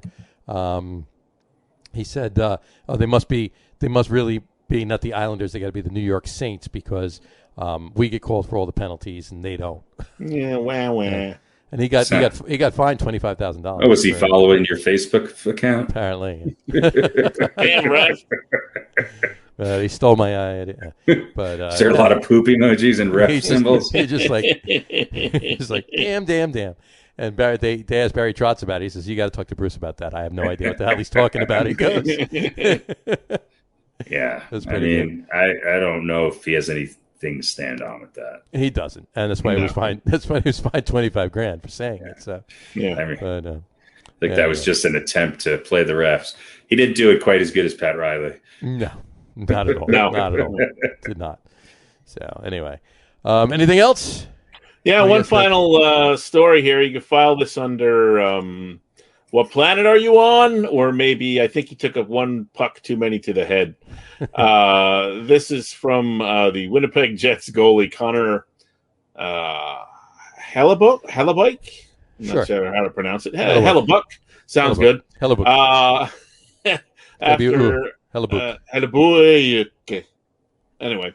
He said, we're very close to being able to make runs and be a dynasty. It's going to take a few more pieces and we'll be there. This is after getting swept by the Canadiens. That was his response. So I'm going to put it under he took one puck too many to the head. One puck too many to the head. Well, I mean, if you look at where they're a bad team. They might have been the most improved team in the league this year. And they are young. But is anybody really? There hasn't been a dynasty in hockey since the Edmonton Oilers. Yeah, that's it. He's saying we're this close to being a dynasty. Even the Devils are in a dynasty. I mean, it's just, I think the word dynasty you can't use anymore in sports. You can't because it doesn't mean what it used to mean. To a lot of people today, a dynasty is they're there a couple of years and win one. Right. That's not a dynasty. A dynasty is perennially winning year after year after year. So, it doesn't mean the same thing. I think if you win, if you win 2 or 3 over the course of 5 or 6, that's fine too. But I'm talking. What was the last team that was within 10 years to win 3 Stanley Cup championships? I mean, you got to go back to the 80s. Yeah. I mean, there was 2 dynasties back to back. You had the Islanders and then the Edmonton Oilers. Then they were literally. The last Islander championship was against Gretzky and the Oilers, and then did any of the Red Wing teams? Oh, the Red Wing a good enough stretch. They won a couple. I would say the Devils. Yeah, you could on a lower scale than what the Islanders and the Oilers did back in the 80s. You could say the Devils and the Red Wings. How many championships did the Devils win? They've won 3. There's 3. They won 3, and they were in 4. They were. They lost 1, and one of them was in '95, and the other 2 were in the mid 2000s. Yeah, I mean, there's the spread between them. There's a spread between them. So. That's true. Yeah, kind of. So what's Gates the dynasty? Or how many did what's his name win? Did he win only 2? Who's that? The Devils, Martin Brodeur. He won 2 of them. Oh no, he won 3 of them. Yeah. So I would say that he was the Martin Brodeur was the last dynasty in hockey. I think he was. I would consider those Devils. And look, had they won against the Avalanche, they were relevant every year. A couple of years they weren't, but for the most part, they were relevant pretty much. But he did. He won 3 championships with the Devils, right? Yeah. The Rangers had to get past them in '94 to win their cup. Right. Before the year later when they won their first. So, I mean, I would look, if we're considering the Buffalo Bills to be a dynasty, or if we're considering, even I think I get you. They're on the bubble. It was a big period of time. But I think the Devils are probably the last team to consistently be in that situation. Right. I got you. I mean, the Avalanche came close. They won 2, right? But they weren't as dominant as the Devils over those years. And I haven't seen that. I mean, has anybody won 2 championships in the last 10 years in the NHL? Let's see. The Kings won a couple. The Kings. So that would be the other team that I think you could maybe consider as a dynasty. Yeah. Championship years. Looking back here, when did the Red Wings win their last one? 90.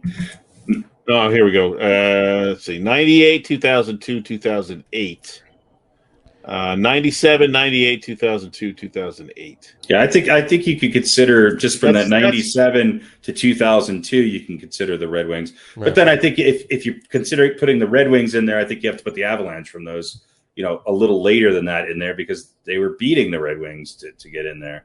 Right. So I'm going to say a dynasty is 3 or more wins within a 10-year period. And so I think a lot of these teams fall a little short. But, Tampa Bay have they only won 1 or did they win 2? I think they've only won 1. Yeah. But yeah, they only won 1. Oh, no, they won 2. They won 2. They won in 2004. I mean, it's 16 years between, but they won in 2004. That's true. Yeah. We've had a lot of, the Penguins, I mean, they won 2 in a row, which hasn't happened in a long time. I mean, who was the last team to win 2 in a row? Did the Kings? No, the Kings didn't do it. Did Boston? No. The Kings won 2 in 3 years. Look, Pittsburgh won in 2009. The Blackhawks were the last team to win 3 in 6 years. Right. I was just going to look up with the Blackhawks. And the Penguins won back-to-back in 2016, 2017. The Penguins won back-to-back, and then they also won in 2009. Yep. So, I don't know. Is that a dynasty? I think they were close. I think the last dynasty – I think I would – You want to go into a dynasty in the sense of the word. It's going to be the – I would put the Red Wings, the Devils, and the Avalanche more in that conversation, even though the Avalanche did win 2, didn't they? Red Wings won 3 in 7 years. Avalanche won 2 in 5 years. 2 and 5. I don't know if 2 qualifies. To me, that's about. I couldn't go as far as 10 years. I'd say if you win like in. Yeah, I think Edmonton Oilers. The Devils won 3 in 8 years. Yeah, I think that. Look, so the Red Wings won 3 in 5 years. But here's my point: from 95 to 2003, you had the Devils, the Avalanche, the Red Wings, Stars, which then you had the Devils, then the Avalanche again, then the Red Wings, and the Devils. Right. So, I mean, the Devils, with the exception of 99 when the Stars were winning those years. Right. And they beat up on each other a lot, especially the Avalanche and the Red Wings leading up to those finals. Mm-hmm. I would say you got to in that realm. I think you got to kind of look at the Pittsburgh Penguins of recent time. Mm-hmm. But yeah, I think the last true dynasties were the Islanders and the Edmonton Oilers. Oh yeah, absolutely. Because the Islanders 4 in a row. And the Oilers, 4 in a row. 5 in 7 years. Yeah. Yeah, the no question dynasties. 6 years. Those are the last one. And then the Canadians before that, and the didn't the Bruins win? Didn't the Bruins have a run there where they won? I think they won like 2 and 3 years or something. Yeah, back in the day. Back in the day, Bruins won in 2011, but they didn't. Yeah. No, but I mean back in the 70s, didn't they have? They won 1 in the 70s. They won only 72. 1. Oh, okay. How about the Flyers? Flyers must have won a couple. Yeah, I mean, the Canadians won. But the Flyers were always being bounced by the Islanders. The Canadians won 6 of 9 in the in the 50s. In the 70s. In the 70s, that's right. 70s. That's right. So the Flyers didn't win until the 80s, right? No, Flyers won in 74 and 75. So they won 2. And then 74, 75, 76 was Canadians. Then Canadians, and then the Islanders the next 4 years in a row. Canadians, 4 years in a row. Islanders, and then 5 out of 7. 5 out of 7 for the Oilers. Yeah, I mean that's pretty dominant though. That era was pretty dominant. Sure. With the Canadians, Islanders, and Oilers. Could you imagine being a fan of any other team but those three? Well, think for about that stretch of how many years? Well, but think about that. Well, you have one of the smallest markets in the world in Montreal. Then you go to Long Island, where everybody's you still had people that couldn't give a shit about the Islanders because they were all Rangers fans. Right. And then, oh, by the way, we're going to go to the far western central Rocky part of Edmonton. Right. I mean, the good thing then is that you had superstars, especially on those Islanders, and then Gretzky and Messier come along, and I mean that was great for hockey. But I don't think a lot of people. But you had to have cable television back then, even to watch the Islanders play. From 1976 to 1990, 3 teams, 15 years. Only 3 teams won, with the exception of '89 was the Flames, Calgary Flames. Yeah. So that's take '89 out of the mix. Only 3 teams won with the best mustache. The best mustache in the history of hockey, Lanny McDonald. If you weren't a fan of one of those teams, you were miserable for those 15 years. I was a big that was when I was at the peak of being a hockey fan, though, and it was good hockey. I mean, you have to admit that was. Yeah, but if you'd been a Rangers fan during that period, I loved it. You'd have been like, "What the fuck? So great! Goddamn Islanders every year." Nothing better than seeing Trottier and Bossy beat him at the net, and then watching Barry Beck get his ass kicked. It was just the height of my. Yeah, I loved it. I think it's the most hockey talk we've had in this program. I think it is. I think you're right. So, all right, do we want to do predictions? Yeah, why not? Go for it. I'll. So who's going to play who? So explain that to me, because it's going to be Islanders. It's going to be the Islanders in Tampa Bay, and then either Montreal against either the Avalanche or Las Vegas. Las Vegas. Yeah. I think the winner of the Avalanche. I want Montreal to win, to be honest with you, but I think the winner between Vegas and the Avalanche beat Montreal. So I'm going to be a little bit of a homer. I actually think the Golden Knights are a little better position, obviously. But I'm going to say, all right, the Avalanche. I'm going to go Avalanche. I'm going to be a homer across the board. Avalanche Islanders, and the Islanders win in 7. There you go. In Denver. And maybe I get a ticket. I'm gonna say the same thing. The Islanders. I think the Islanders do get past Tampa, and solidify the fact that they're the team of destiny this year. I think the Avalanche actually do win Game 6 and 7, and beat and go on a tear and beat Montreal, but then are just so wiped from that. They win 2. It's not Game 7. They lose in 6. The Islanders beat the Avalanche in 6, 4-2. I mean, if I'm being honest and not putting any hope into this, I think Tampa Bay is the best team. Tampa Bay is probably the best team of the last of the ones left. Yeah, I think the Islanders are gonna look. Tampa Bay's had their number for years, but they haven't played them at all this year. Yeah, I don't. I because think the Islanders only played. They played the Buffalo Sabres 23 times and the times. Rangers twice. That's it. I think it's going to be the Lightning, and I think Montreal is the team of destiny, and I think they're going to win it all. You know what? With the exception of the Golden Knights, the uniforms just drive me nuts. I'll take any of those other 3 teams. The Knights are really good, but Montreal, I don't know. Yeah, I think they're the team of destiny this year. There you go. So, all right, well, you heard it here first, folks. You heard it here first. You heard it here first. We waffled and wavered and really didn't make a decision. We made our picks and then said Tampa Bay's the best team. I don't know if you think we all picked. We the 3 of us picked all different teams, and then all collectively admitted that we don't know what the fuck we're talking about. Well, I'm the only one who picked the best team to at least be in the finals, but not be in the finals, not to win. In hockey, you didn't do that in basketball. Yeah, he didn't. He's going with Atlanta. Yeah. There you go. Gotta love it. All right. Well, on that note, we'll wrap it up for today. We want to thank everybody for watching. And for those of you just listening to the audio podcast, thanks for listening. Don't forget to visit our website, www.getonwithitpodcast. That's getonwithitpodcast.com. And remember, please like us and follow us on all of our social media, Facebook, Twitter, and Instagram. Just search for the Get On With It podcast. And, of course, all of the shows are on YouTube as well as on the Locker Room channel. I'm sorry, all of the shows are on YouTube as well on the Locker Room channel. There you go. I can read right. Remember, we go live with the video podcast on both Facebook and YouTube every Wednesday night at 7:30. For those of you that just want to listen to the audio podcast, you can do so on Apple Podcasts, Spotify, TuneIn, and Stitcher. And if you haven't done so already, please subscribe to one or more of those feeds, and you'll never miss a show. Again, thanks for following along with us. Have a great rest of your week. Watch a lot of sports. Enjoy the Stanley Cup playoffs, and enjoy the basketball conference semifinals that are going on right now. And have a wonderful weekend. Of course, watch all your baseball. And we will talk to you soon, folks. Have a good one. Take care. Cheers. You know what the best bird of prey is? What is that? Canadian hawk. Canadian hawk. The Canadian hawk. So